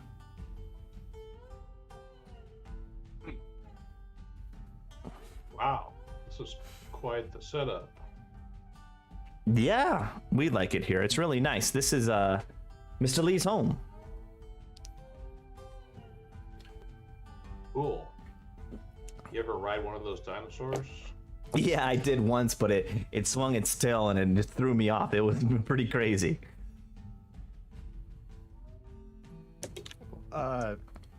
Are these dinosaurs? Was the alpha carnosaur that attacked us also red? Was it just the saurian on top? Yes, they were both red. Okay. Are these ones red as well? No, they're green. Okay. All right, and as you come down off the hill and enter into the kind of the confines of this community, you notice that all these people walking around are in really nice clothing. And actually like extravagant clothing. With frilly cuffs on the shirt, poofy collars, leather shoes, and knee socks situation. As they lead you into the main area, eventually you come up toward the big house, and standing on the porch is one very tall individual wearing basically like a tan suit, but also like in that Western style. It's a suit that, like, you know, the jacket goes down to his knees, like the long jacket, and Like a duster. yeah, like a duster, but it's not like it's not a jacket that goes over your suit. It's actually like the suit jacket that's long, like almost like a zoot suit, but not that stupid. And then he's wearing this big, not a cowboy hat, but that long brimmed, flat brimmed kind of cowboy hat. Now all I'm picturing is a zoot suit. God damn, you're right. With the hat too. Velvet. It's a zoot suit, but it's not like baggy and like a zoot suit is. It fits well. And no wallet chain hanging onto his knee. This gentleman is approximately 6 foot 7 feet tall. And he's a thin, pale dread elf with a goatee, like a devil's goatee, you know, where it sticks out to the bottom to a point, and then a curly mustache that's been crimped Gotta be a bad guy. and waxed. And he sees you approach and he says, Does he have the full curled handlebar mustache? yes. All And right. he's got that I can respect he's got that dread elf skin where it's almost like ash. It's so pale, it's cold, and he has black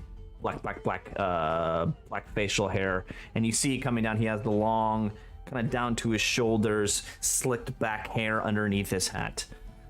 And as you approach, he notices you, and he's holding in his hand a glass with ice in it.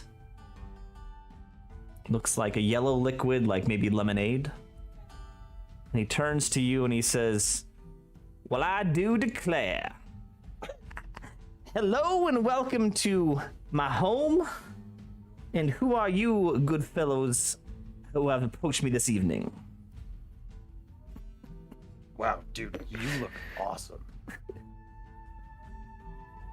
But Well, to thank answer you. your question, Thank you kindly, sir. Good sir. I take pride and joy in my accoutrements, if you'll say that. I can tell. So my name is Load Stormbrew. These are my companions. Well, welcome, Sunset, welcome, Sam and Erky. and Wisewell and Luke. Oh, and Wisewell and Luke. Well, welcome to my humble abode. My name is Mr. Robert E. Lee, the proprietor of this here farm and Could have seen that place coming. of refuge. Load mutters under his breath. I don't like where this is going. Oh god damn it! We can go back to the carnival. Should have been we so should. obvious. No, I don't know that I should have. No, But- it should have. It really should have. And it just. Well, sir, thank you for your hospitality. Well, sir, We good were dwarf. shipwrecked off Good. the coast. Good dwarf, but the late is the eve is late, and I see you are in need of a place of refuge. May I kindly offer my home for the evening, and I will help you along your way wherever you need to go. And with that, he takes a sip of his lemonade, swirls it, sips it with his pinky up, and he says, "But can I offer you a cool refreshment this evening?"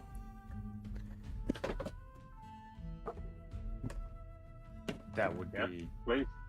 fantastic after And with the day we've had. And with that, he raises his right hand, snaps his finger, and with that, two goblins, again, wonderful clothing, scurry out of the side door onto the porch with a silver platter and 6 glasses of iced lemonade.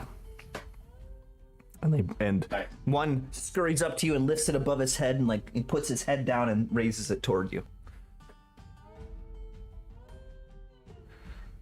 Is this alcoholic? Oh, I'll take one and find out. my friendly halfling, it can be if you so desire. Well, of course. I like the way you think, my halfling friend. And with that, he reaches into his pocket, pulls out a flask, and pours in some strange liquid into your glass. I will also hold out my glass for the same. He does. Addition. Not to Now we're repeat myself, but again, after the day we've had, it's appreciated. Are you? And you guys want to take a sip? Oh, of course. What could go wrong? I'm gonna attempt to politely ask for some water. I'll take a drink. Throw her up there. Water from a swamp?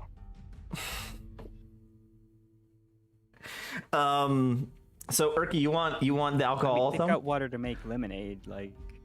Oh no, not alcohol. Just drink lemonade. Like, put it right. No, I don't need booze. I don't need hydration after a long day running in the jungle. Wait, so what do you want? What do you want? Lemonade, right? Just That like was Just lemonade. Just lemonade. Okay. So then, Sunset, you ask for water, and with that, Mr. Lee says, "Rotten Jaw, please, would you go to the well and get our good friend here a glass of refreshing, clear water from our well, a good well down the way." And with that, yes, Mr. Lee, and he turns around and kind of slogs off towards the well, which is in the center of the main courtyard area there. And I can see it from here. Yes. You actually walk by it. You actually walk by it. Watch it. Okay, I will, from where I'm at, I will watch as it is gotten and then brought back to me. Yeah, you see him. The Rotten Jaw walks over, drops the bucket into the well. You hear it splash, and 100 or so feet down. He wheels it back up, takes the bucket, unhooks it, and kind of slogs it over to where you are.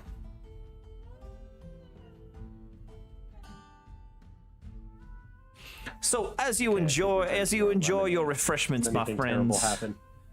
please enlighten me to how you stumbled upon my doorstep. And with that, he sits down in a rocking chair on the porch, and does the thing where he flips his jacket out so he doesn't sit on it, and goes on the handlebars of the rocking chair, and he starts rocking back and forth. He says, "Please tell me a tale this evening."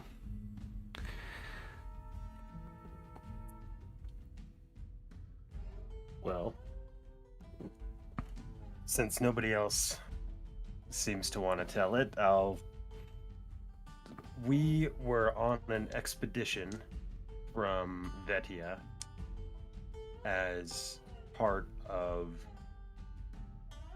a crusade from Equitane, and then we were shipwrecked off the coast. We managed to swim to shore, though many of our shipmates were lost in the process. But then, since we made it to shore, most of our time has been spent running from...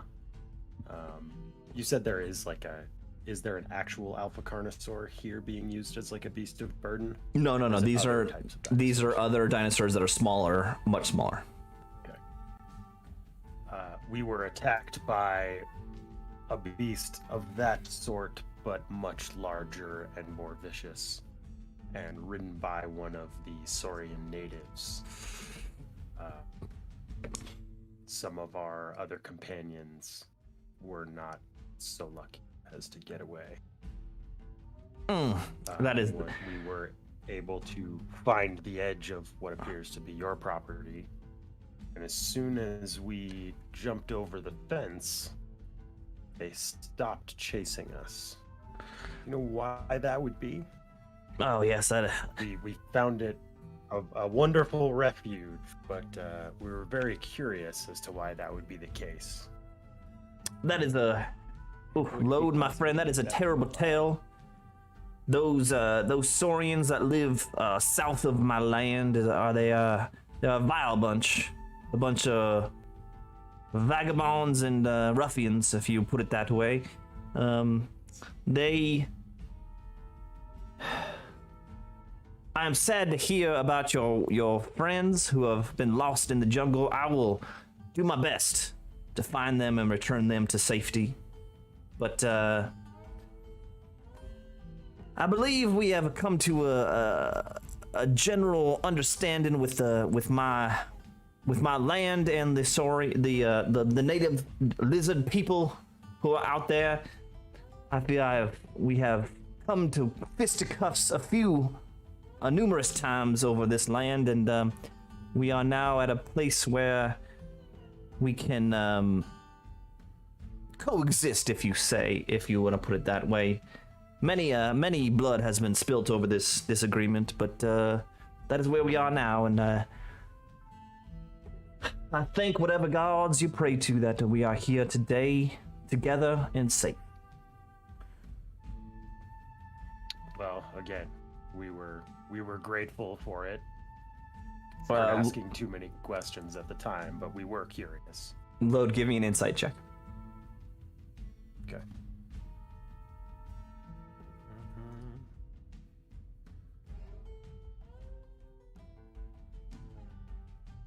An 11 at disadvantage.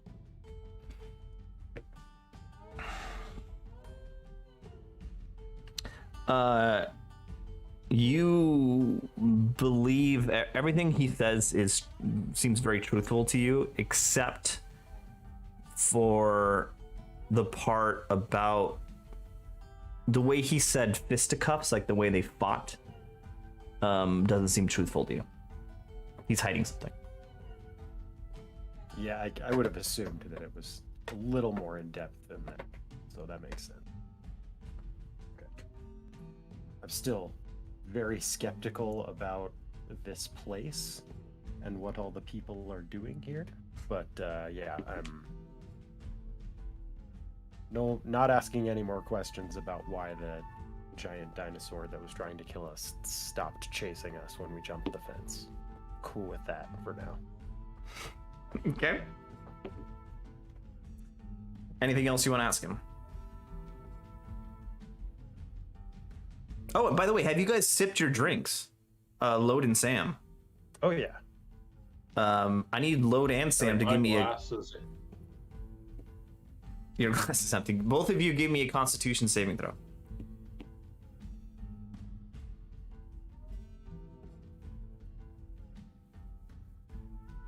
Nat 20 for a 27.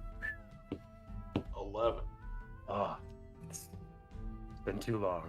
Oh, as the liquid touches your lips, it invigorates you, and you can feel it as you swallow it down. You can feel it burning just a little bit like a good bourbon down your esophagus, and it kind of warms your chest.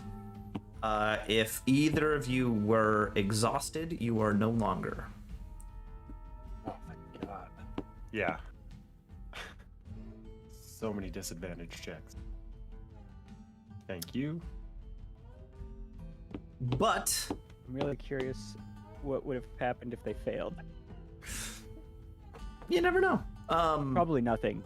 Pass out and then I wake up. But you definitely, Sam and Load, you feel that familiar feeling of getting a little tipsy. Made you feel good, but you're feeling loose. You know, you're feeling a little bit of buzzy buzz going on.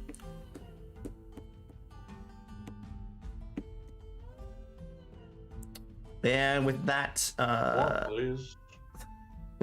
and without a moment's hesitation, another server comes and pours under the glass for you. I have 2. Take the loads. Sure. It'll save you time later. With that, the goblin that served it to you looks at Mr. Lee. Mr. Lee says, "Please enjoy my hospitality, but do not test it."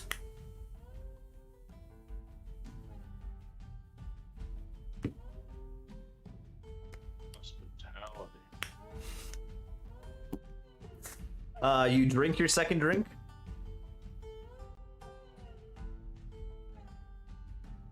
Well, yeah. Only get one more. Usually it's to drink a minimum, not to drink a maximum. Give me a Constitution saving throw.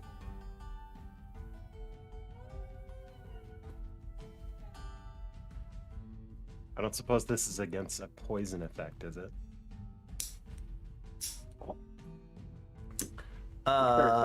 Good enough. Low, do you feel good? Well, You're fine. 12. Cool. Kind of, a little bit of indigestion. You suck it down, and a little bit of gurgle, and then a burp comes up, but you're okay. I'm very dehydrated. Sam, being dehydrated and then immediately drinking is. Sam, you are very familiar with the sensation of being drunk, but something is different about this alcohol. It's in your stomach. Your stomach's gurgling. It doesn't like it.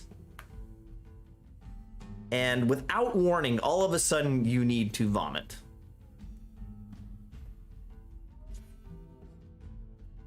How do you want to deal with that? Let it go. Let it go. Where is it going? Disney princess. You have the ability to aim this. At our inhospitable hospitalitarians. I'm gonna throw up on Mr. Lee. Come on. 2 drinks, man. I've been to children's birthday parties with more drinks than that. You're the one who threw up after the second one. Yeah, it's out of disgust. Oh, you basically throw up and it lands on his shoes. Make a ranged attack? No, we're not doing a ranged attack. It lands on his shoes. It says, he says,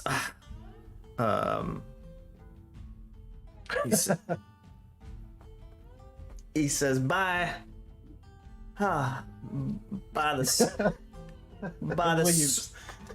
sweet lady's breath, how, my friend, do you extricate your stomach onto my shoes? Ugh. You'll have to excuse my friend. He can't hold his liquor. He doesn't drink very often. So and as he's saying the next line, he snaps his fingers, and a goblin runs out with like a little rag and starts shining his shoes. And he says, I see the evening is dragging to it. It's coming to its end. May I offer you a place to rest your weary head in my home? You are my guests, even though you are not very good guests. And he eyes down Sam. We would be most grateful. All right, so a goblin steward comes out of the house and says, "Please follow me." And he leads you upstairs to 4 separate bedrooms. Actually, I'm sorry, 6 separate bedrooms that all have their own bed. Are they all at least like adjacent to each other? Yeah, they are. It's a 6-level bunk bed. A That would be much more sextuple convenient, but- decker. So as we go into the house, does it look like things are wrapping up for like the workers and stuff around? Oh yeah, the day is winding down. You see groups of orcs and goblins, feeding themselves around campfires. them all heading into these buildings around the big house where it looks like they're staying. Like bunkhouses type things. Yeah. Some sort. Okay. That's kind of what I was wondering about, is like, where does it look like everybody else is living? Okay. I think I will take the room between Sunset and Urki. Okay. Okay. Whatever you wanted, Marshall. I'll take any of that. Don't care. I don't suppose they have adjoining doors. No adjoining doors. Okay. I mean, do we want to, like, all, before we actually go to bed, kind of meet in one of the rooms and talk about what we're dealing with, thinking, seeing? What do you want to talk about? I'm dealing with a lot of sadness and sorrow over the loss of my brothers. I thought you were gonna say over the loss of those drinks. That's a close second. But yeah, we'll all get together, I think, and just I'll kind of lead with, okay, so this place is fucked up, right? Seems fine. Yeah, but I look at today, Urki and this is Sunset. not Okay, fucked this place is fucked up, right? up. Yeah, but it's safe for now for us to rest. Like, we Right. came with an inch of our lives multiple times, so Right. let's I'm make the not most of saying it. we, riot right now, but I mean, historically speaking, is this a pretty common dynamic between dread elves and orcs and goblins and anybody else that comes to their land? Give me For Dread everyone. Elves, it wouldn't Everyone, be give me a uncommon, history I check. Everyone, give me a history check.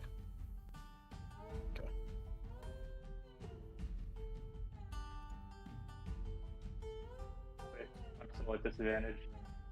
That'll be a 16. 15. 15. Oh wait, Sam, what'd you get? 15. Okay, so all basically We're all the in same. agreement. Yeah. You guys understand this? Dread elves are not common to this area. Slavery is part of the Dread Elf society. Orcs. Orcs are everywhere, so orcs aren't that crazy, but there's a large concentration of orcs here.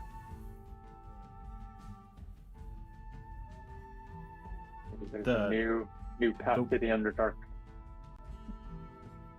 The workers aren't all orcs, are they? Or are they like The majority exclusively orcs and goblins. Okay, but there are some other races scattered Actually, no. in there as well. So far, you've seen only orcs and goblins. Only orcs and goblins. Okay. Except for one human. Well, yeah. And Cleet, yeah. One. But I don't think one he tall realizes. goblin. He pretty much doesn't realize he's a slave, which is interesting. Well, there we go. You came out and said it right. So cool. Yep. Now I don't have to Take ask so that- many questions. We can go to sleep now. Yeah, yeah. Now we know what the deal is. Wake up in chains. Um, Can I sleep still? we all want to sleep in the same room and do watches. Man, like, I mean- when do we have ever had an opportunity to have like our own bed and own room? This is a pretty rare opportunity. So I'm taking Right, my- but is it too good to be true? Yes, definitely.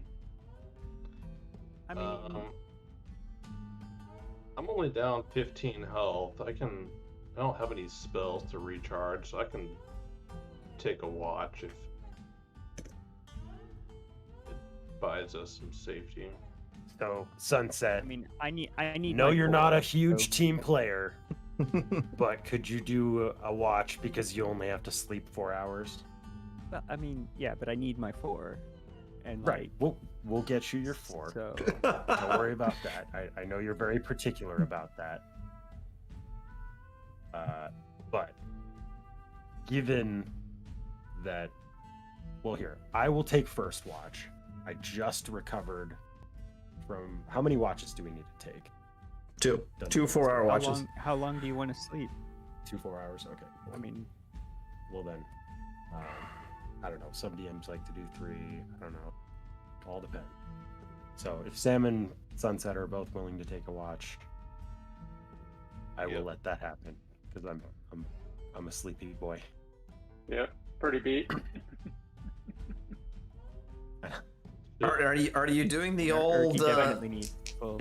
Are you doing the whole everyone in one bedroom thing, or are you guys in separate bedrooms?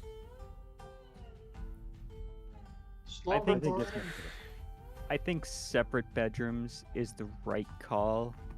But whoever's on watch is like listening at the door for anything Well, in the hallway. yeah, just in I the would hallway say. with my I mean, you could just crossbow. leave the door open. True. Leave your whoever's on watch just leaves their door open. Reading a book. Open Don't your mind phone. me. Sure. There you go. Done. All right. Cool. Done? That's what we're gonna do. All right, and who's I'm on the gonna first watch? Is Sunset and Sam? You said. Well, Sunset's doing one, Sam's doing the other. Okay, Yeah, gotcha. Probably the better option would be for Sam to take the first watch. Yeah. That way, I'm fully recharged your for the spell second. Spell slots. Which obviously, if you hear a giant explosion, then shit's gone down and everybody needs to get up.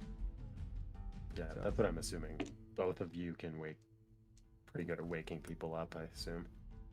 Sam can just play drunk and just make a whole bunch of noise. Sounds fun. He's got at least another flask of oil. Can blow some shit Fla- up with. Yeah.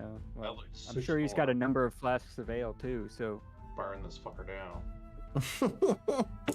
All right, so Sam's on the Django? first watch. Roughly 2 hours into your watch.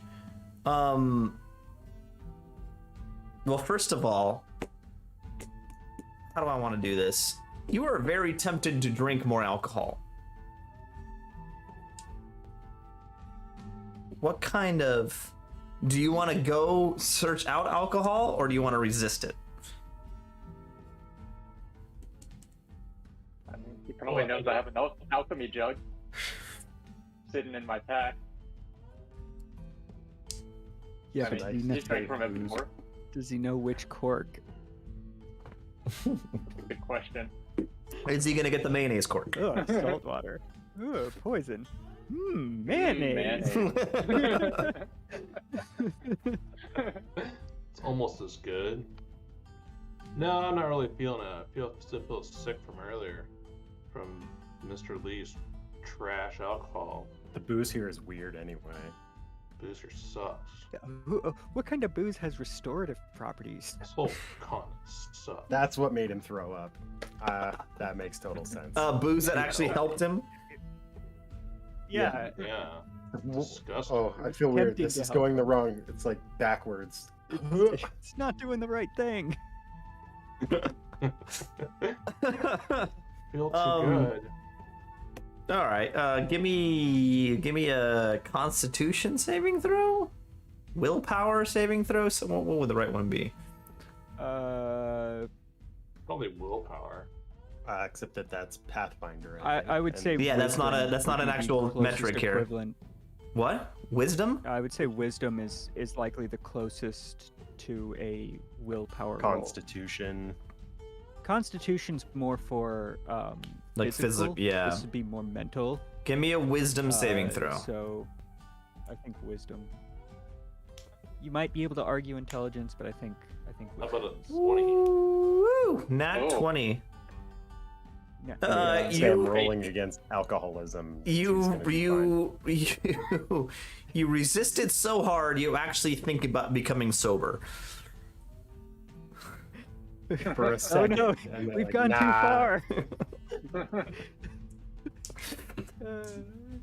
No, you stay in your room and I don't know what you do. You hang out. Roughly 2 hours He into thinks your about all of the better booze. that he has. all the booze I could be drinking. Oh, About Campmont, how I miss you. About 2 hours into your watch, which you left your door open for, you hear a knock on the door sill.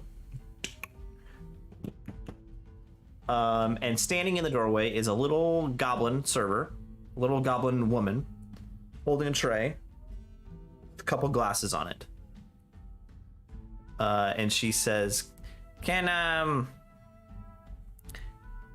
offer you some water?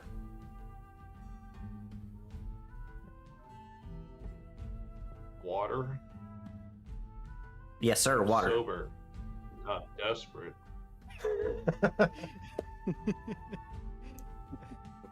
Can I offer you anything to drink? You can offer to shut up. He's getting surly already. Okay, sir. And she walks away. With that, your 2 hours more go by, and Sunset wakes up.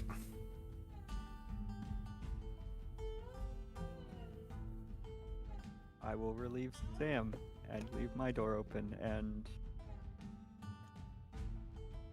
contemplate all the things I could be burning right now. I don't know. Like, Man. You guys should probably just sleep 8 hours, because the way you're spending that other time is not super healthy, seems like. well, I mean, I'm done with I'm good. I got a long rest. I don't have a problem. You're the I don't have a problem. You got a problem. I can 8 stop hours. setting shit on fire whenever I want. I've done it. There was an entire fight where I didn't use a single fire spell. Yeah, 'cause you're out of spell. No, By I turned accident. them into ice spells. Oh, that's true. Very true. You're a very diverse person. Also, the last fight I didn't use any fire spells. Proud of you. True. They were all thunder. We're all growing, aren't we?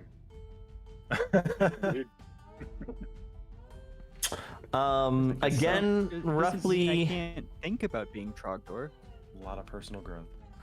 Sunset. About two, or do you? Well, first of all, do you want to do anything in your time that you're watching?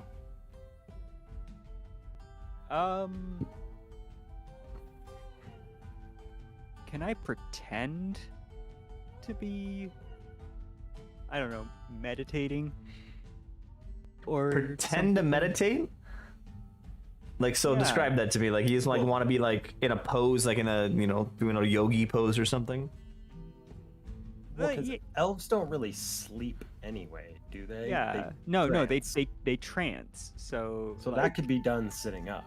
yeah. Like, that's what the whole elves only need 4 hours of sleep thing is called, is trance, right? Yeah. You basically just want to sit in the hallway, just. Well, no, In the- no. I'd be you should sitting totally like, do in that. the room. But you're Like, taking I'd over That'd be watch. amazing. Right, Right. right. Well, no, but like the idea is that we just have the door open so we can hear what's going on in the hallway. In case someone tries to break into somebody else's room or whatnot. Yeah, exactly. And so essentially what I would be doing is I'd be like sitting on the floor by the bed facing the door, but in like a trance-like pose, your standard meditation pose that is all way overblown because you don't actually have to do any of that. Okay, that's fine. If you want to Yeah, do that, like, that's totally like, fine. You'd be doing whatever you were doing for the other 4 hours, basically. Yeah, exactly. So Like that I'd be it doing looks the the same thing, but I wouldn't be like it'd literally be it would actually be more akin to like I'm blocking out the rest of my senses to attempt to like heighten my hearing. Like I'm just concentrating on what I'm hearing so I can hear if people are coming down the hallway or opening doors or doing whatever. Getting Okay. murdered. Getting murdered, Approximately 2 hours into your watch, again you hear footsteps coming down the hall. Not again. You just hear footsteps coming down the hall, and in the doorway appears the goblin server again. So she peeks in, kind of looks at you. Eyes are shut, by the way. So. Yeah, I know. She sees that your eyes are shut. She's like, And then she turns, looks at you again, thinks about it for a second, and then she reaches up on her tray, grabs a piece of paper, puts it on the desk in the room, and walks out.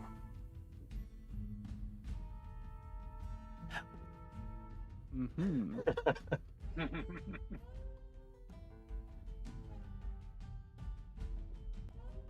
When do I no longer hear the footsteps?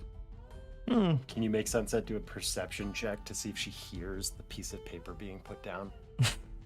No. Already told me the paper was put down. Can't take it back. Well, that's what happened. 30 seconds. You hear her walk down the hallway and fade off, and 30 seconds later you can't hear her walking anymore. But okay. I want to know if this trance, like trying to heighten your hearing, is actually working. So or here's if the that's thing. Just totally full of shit. Here's the thing. I would have heard movement in my room, and then, somebody coming into my room and then exiting my room. Yeah. And then walking back down the hall. So at that point, but you don't need super heightened hearing senses for that. No, I don't. Did you no? You sense she's there. You sense she's there. Do you want to react? Is the question. Well, not while she's there. Like once she's gone, she is gone. Get up. She is gone.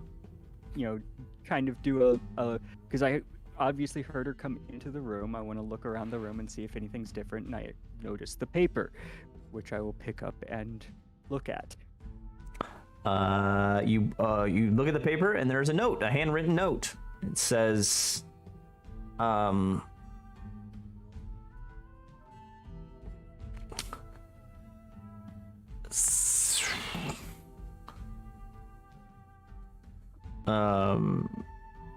it says, Mr. Lee is a monster. Help us get... There it is. Help us get orcs and goblins out.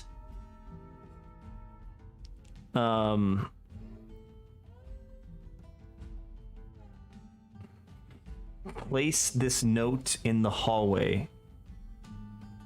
If you will help, signed FT. Like signed FT.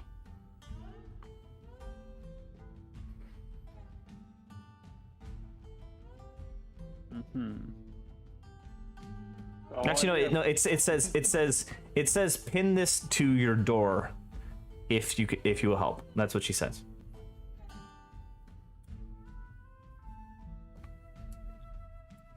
The perfect person for a moral quandary. I mean, the question I have is like inside or outside, because like if I pin it to the outside of the door, that's just asking for trouble, right?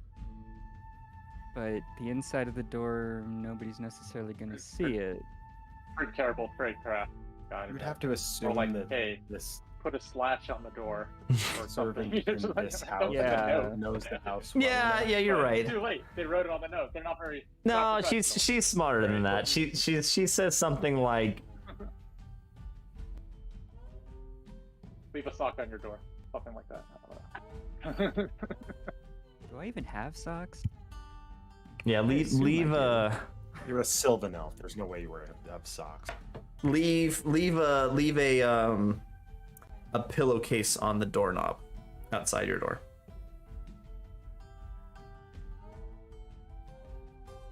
Well, that'll be fairly obvious, but unknowable as to why.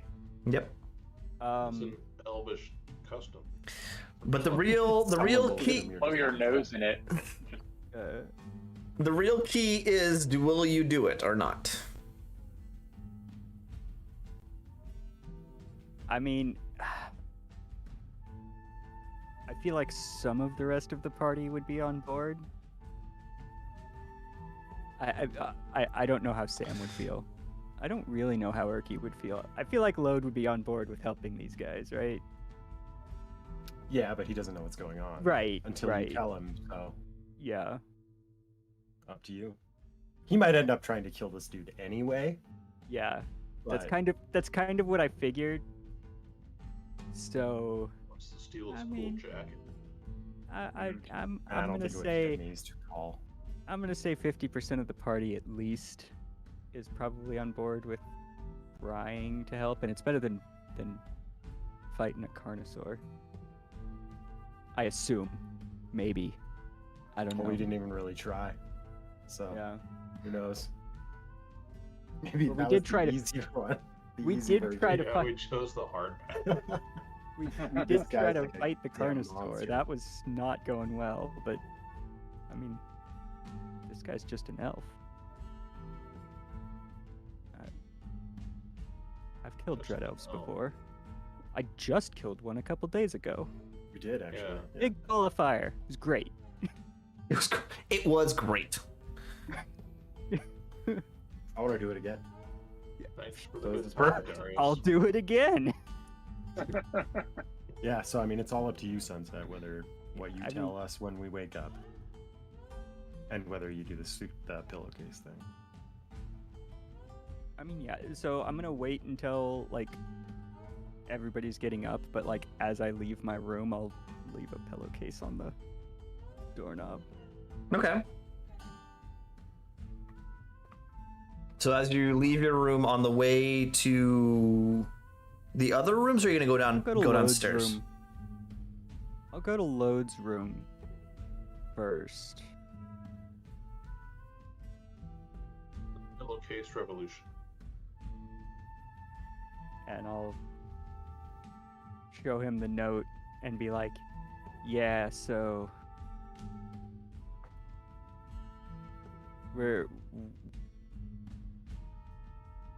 yeah. Well, you're stammering. You know what's gonna happen. And, okay, yeah, pretty much what we expected. Gotcha.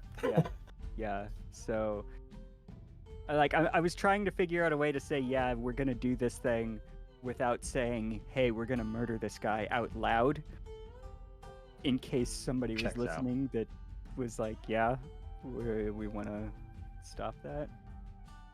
But like at that point, I'm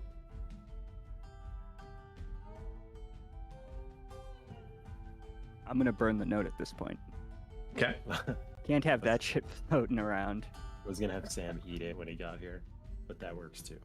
No, because see, if Sam gets a hold of some of that weird alcohol again and throws it up, like, that looks bad. This way... That would be the best way for him to find out about pulling a puke covered. Sam just has a weak stomach all of a sudden.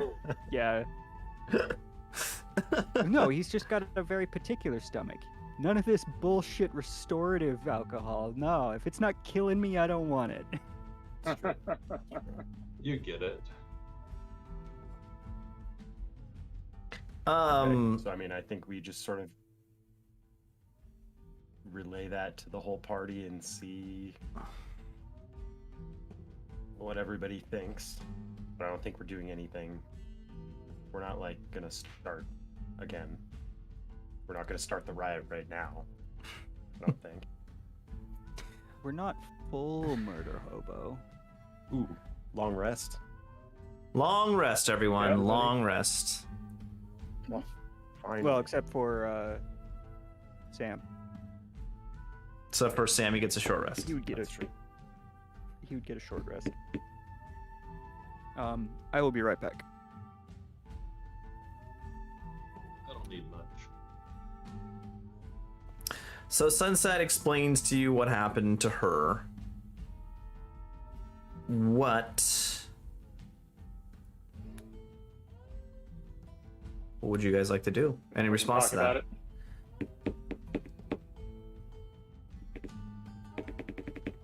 I don't like this Lee guy. I don't like his goofy ass clothes. Or his weird farm cult. I don't care about the plight of goblins. We have a mission. Oh, damn, Erky. Well, there does remain one other issue, and that's that I cannot, in good conscience, let Cleet stay here. Okay. Yeah. Even if you don't give a shit about the goblins or the orcs, I can't let Cleet stay someone was able to civilize the goblins and orcs, I'd say he's done a pretty good job.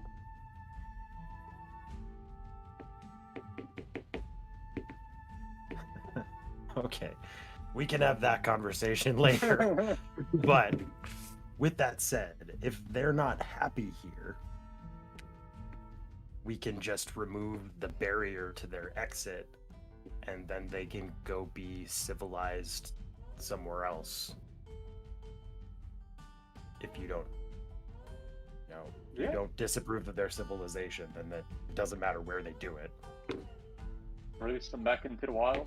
But Maybe they'll I'm assuming when we try and take Cleet, there's going to be objections, and basically that's when we start. That's when we kill this asshole. Better ask for forgiveness than permission.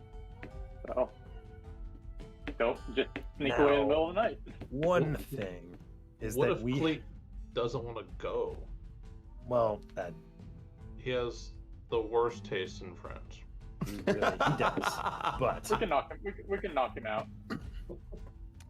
Is there like revivify? Can we just like kill him and revivify? But like, we'll resurrect you later. But like, you are totally unconscious. Here's the thing: if the guy who's enslaving all these people is dead, I mean, Cleet can stay here if he wants to. If he really wants to, he can stay here. As long as he's not a slave, we can leave him here. But I cannot, in good conscience, leave Cleet here as a slave. He's too innocent. Yeah, I agree. It's not right. I think Cleet can do better. So, there we have it. We try to convince Cleet to come with us. If we can do that, we leave, or we try to leave, and then at that point, I assume there will be objections, and we might have to have a bit of a conversation with Fire. Mr. Lee. Oh. Well, yeah, there'll be fire too. I know you. There will be fire. Yeah, I'm on board. I got no objections. Okay. Well, I guess we have a plan. Until, do we want to try and get Cleet to leave today? If we don't have a plan. All right. Well. Yeah. Anyway. If you're gonna argue semantics, then fuck you. But do you want to try and do this today, or do you want to investigate this place a little bit more and see?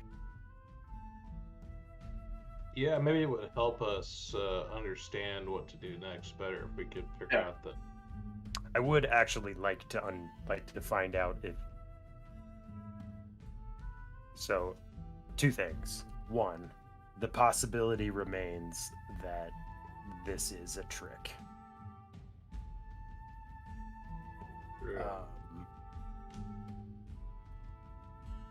If that's the case, we should be ready to fight at any moment. I think we're getting pretty good at that. But the other thing is I want to at least make sure that all of the goblins and orcs, or more than just the one, feels the same.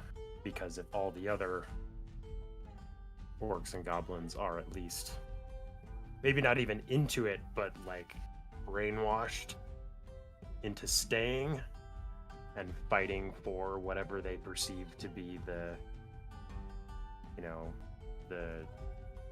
Mr. Lee's will, or whatever the fuck cult shit is going on, then getting out of here is going to be a whole lot more difficult. Sam, do you know Thieves' Cant? You do, right? I assume. Yeah. Okay. So, my thought is, as we walk around this place, you try and signal as many orcs and goblins as you can, inherently subtly, because it's thieves' camp, and see if any of them know it. And if they do, you ask them, do you like it here? Is Mr. Lee good to you? And so on. Try and get their kind of attitudes on the place. Gotcha. Anybody else have any other ideas to try and figure out what exactly we're dealing with here?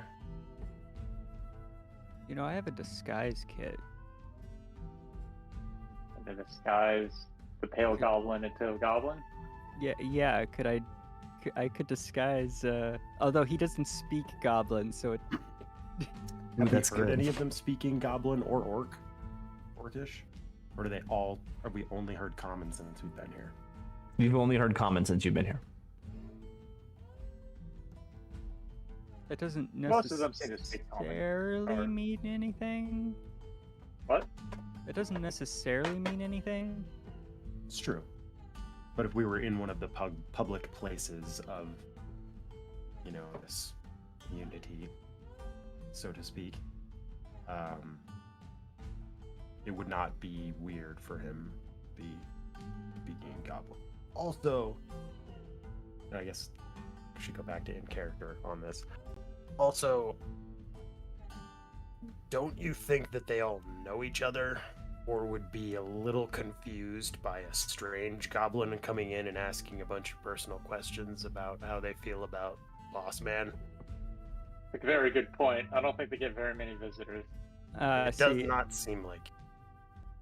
I would be more worried about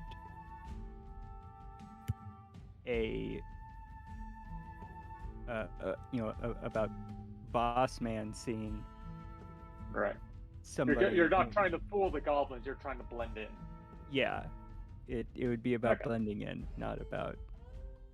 But I mean, you have a point. There's also the possibility that it could be perceived as. But I feel like that perception would be there regardless. Like, what does it matter who it is? For all they know, whoever's asking these questions has been sent by Big Boss Man to ensure that they're being compliant. But if that's the case, they're not going to answer questions truthfully, and we're not going to get any sort of information that we need. Well, I mean, So, from what it sounds like, is we need to investigate this place for a day and come up with a plan of how exactly we execute when we know a little bit more about what this place is and how it operates. So, Sam, definitely wiggle your fingers or whatever thieves' cant is to try and get some people's attention and figure out if they can respond. I don't know that we need any more than that. If there is somebody who understands Thieves' Cant and does respond, it's very likely that they're going to understand that Sam has not been sent by,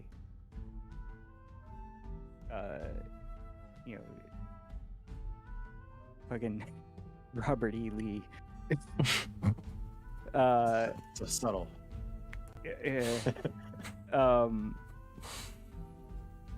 Also, particularly since it's Sam asking, and I mean, there's definitely some.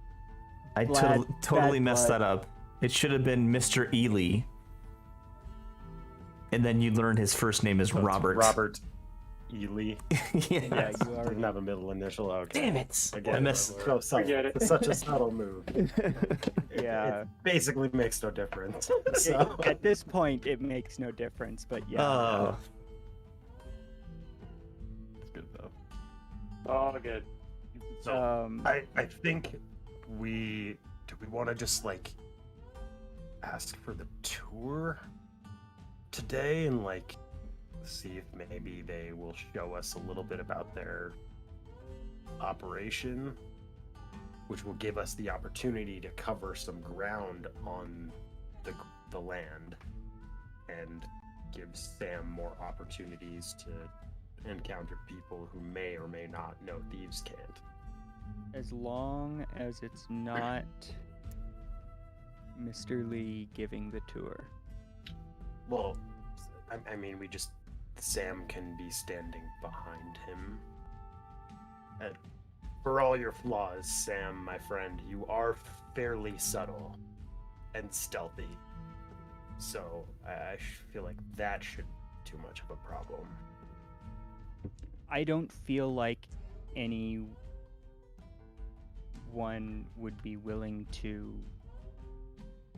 even acknowledge anything in the presence of him. But if our guide were, say, I don't know, a bumbling idiot human. If we can make that happen, then yes, that would certainly be the ideal scenario. I'm not that optimistic, but yeah, I think that's what we'll go for. All right. What do you want to do? Head downstairs together? Or separate? I mean, go down to breakfast or whatever. Yeah. We'll all go together. I mean, everybody knows we're together as a party, so. All right, as you head down the stairs, there are a few, serving, goblins. How the stewards in the house, little goblins ready for your, waiting for people to come down, and they hand you a towel and a wash basin and offer you soap and all that regular stuff. But when you go downstairs, the parlor, the main room of the downstairs, is one end of it is all French doors, double doors that are glass that lead outside. All of these double doors are propped open, so there's it's a clear indoor-outdoor space. And outdoor in the center of the room of the courtyard, of the whole compound, you see a Mr. Robert E. Lee in the center, surrounded by a circle of orcs and goblins. And he has a pig that has been strung up by its hind legs and is hanging in front of him. It's dead. It's a carcass. And Mr. Lee is, he has his jacket off. He has the same clothes he had on yesterday, but he has his jacket off, his sleeves rolled up, and he has 2 knives in his hands. And he's, butchering this pig, stabbing it and cutting down and spreading it open. That all good stuff. Are you muted, Load? Hey. I think I am, yeah. Now I'm getting the full visual of what this guy looks like. As you walk out, he says, well, hello, my honored guests. I'm so happy you're awake to join in the fruits of our labor here at the big house. Please come join me. And he comes up, and there's kind of, it's weird because there's stools in a semicircle around where he's butchering the pig. But I don't know, 2-3 dozen orcs are just standing there kind of watching him in a circle surrounding the whole area. And you notice now also 3 other dread elves.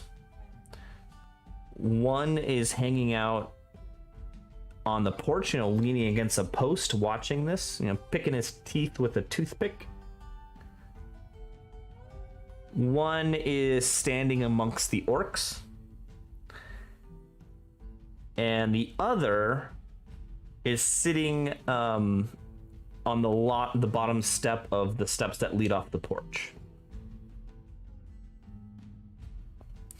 And Mr. Lee says, "Please, take a seat right here, and I'll butcher you with some bacon, and we'll cook it up with some eggs, and have you a mighty fine breakfast."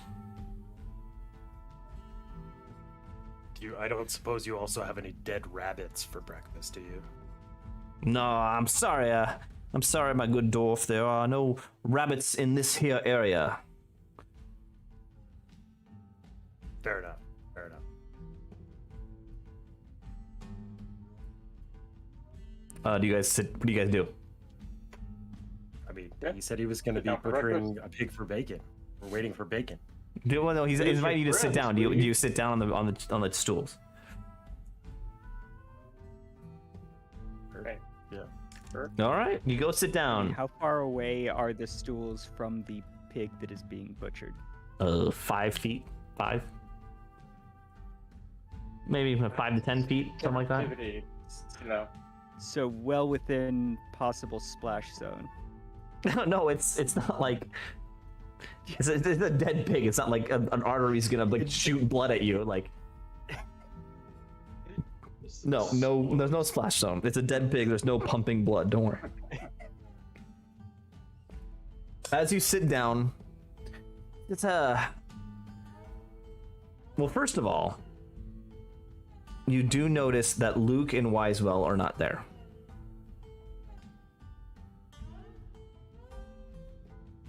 Oh, Well, I mean, I guess we probably would have knocked on their doors before Yeah, coming they're down, gone. but we certainly didn't remember to do that. As you sit down, he says, Have you ever heard the story of the snake amongst the reeds, my friends?" And as he's saying this, he's stabbing, and as he says that, he's called the subtle metaphor. Jesus. My dear Sam, you seem to be judging me without knowing my full story, and I beg of you to hear me out. All right. I might have heard it before then. The snake that was amongst the reeds, and as he's saying this, he's basically cutting across the neck of the pig brutally. It says the snake that was amongst the reeds was there to attack its friends. It was there to hide and skulk amongst its friends, pretending to be a good, honorable life, but it was slithering down in the deep darkness, and it betrayed its other snake friends, and it was a very sad story.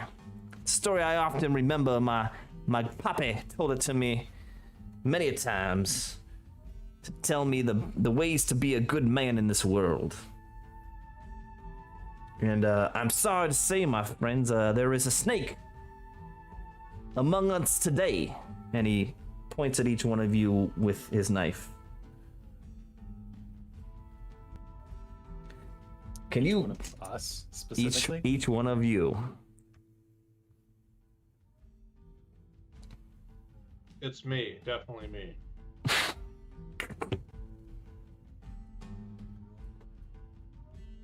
very funny, my friend, very funny, but no. Everyone give me a perception check.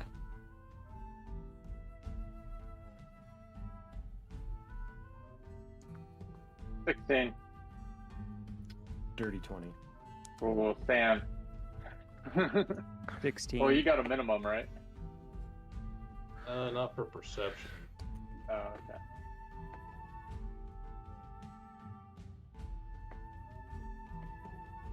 okay. Dirty 20. So you notice that the other Dread Elves have stood up and have started circling around all of you. Light it up. Mr. Lee, this doesn't exactly feel like the hospitality that you had promised us. Oh no, please load, my friend, please. Let me show you the truth. I know who this snake is. Now, if you are a good and honorable a good and honorable person, you will come forward. And with that, he twirls around and points his knife at all the orcs and goblins around him. And you will honor, and you have any ounce of honor in you, you will come forward and tell me that you are the snake. And with that, he stabs the knife into the ribs of the pig.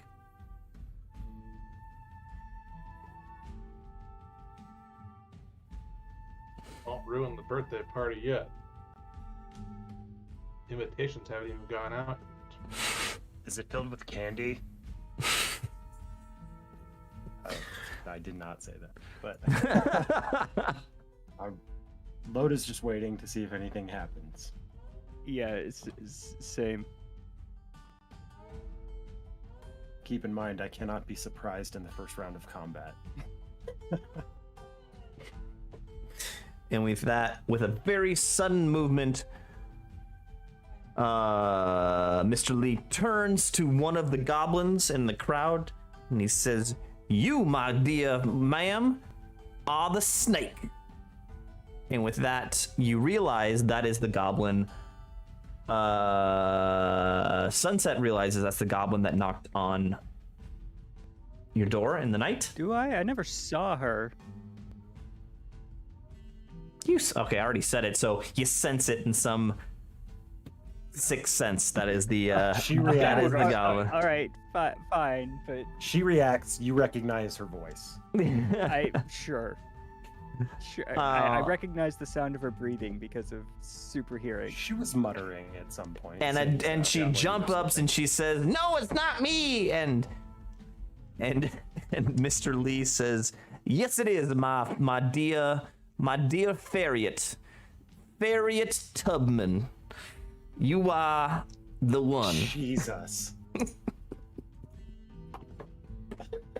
Okay. At that point, I would like to. And with that, we will call it quits I'm for gonna this attack evening. Robert We will call it quits this evening, and we will pick this up next week. I'm gonna attack this asshole next week. See you then, kids. Yeah. I mean, yeah, like I Well, figured it was actually- gonna happen. Either the first thing next time or last thing tonight, can I roll an insight check to see how everybody else reacts? Sure, like who? Everyone else. Like all the other orcs and goblins. Audience. Like, are they shocked at, or are they just like, "Oh, this asshole, he's gonna Just do like, this try again. not to look He's the gonna, direction." he's gonna kill somebody for not following his bullshit rules." Yeah, give Are me they a shocked. Or give me an are insight they check. Appalled at him. Cool. Which is obviously not great. All right, never mind. Natural one. See you next week, everybody. Wait, Sam, can you give him your luck? Oh, that's right. I used my... What the hell is it called again? Bountiful luck. Try again, good sir. Lucky you did. Jesus Christ. Twice as good. Yeah. You're beautiful. Hey, I know. you know Erky's absolutely right. You did do twice as well. I did. I'm steadily improving. I can do it 2 more times. Oh, it Good doesn't for have to be on a 4. 1. It doesn't have to be a 1, right? Oh, It can be God. anything. Oh man. How many times do you want me to re-roll this, Sam? Oh, it's gotta be a 1. Never mind. Okay. Yeah. Okay. Shit. So as you Never mind. as you see Mr. Lee point out Farriot in the crowd, you see all the orcs that are next to her, orcs and goblins. They all take 2 steps away from her, and then she's just like, by herself, and she screams out and says no. But you don't see in the reaction in all the orcs, they all just keep their eyes down and step away from her. I can take all I need from that, I think. And with that, what will be the name of this episode? What was it? Wasn't it group activities? Yeah, group activities. Group activities. Fair enough. Fair enough. What do you guys think? Was okay? All right. I'm gonna end the stream. Thank you everyone for watching. Whew. We will see you next week. Good times. Everybody.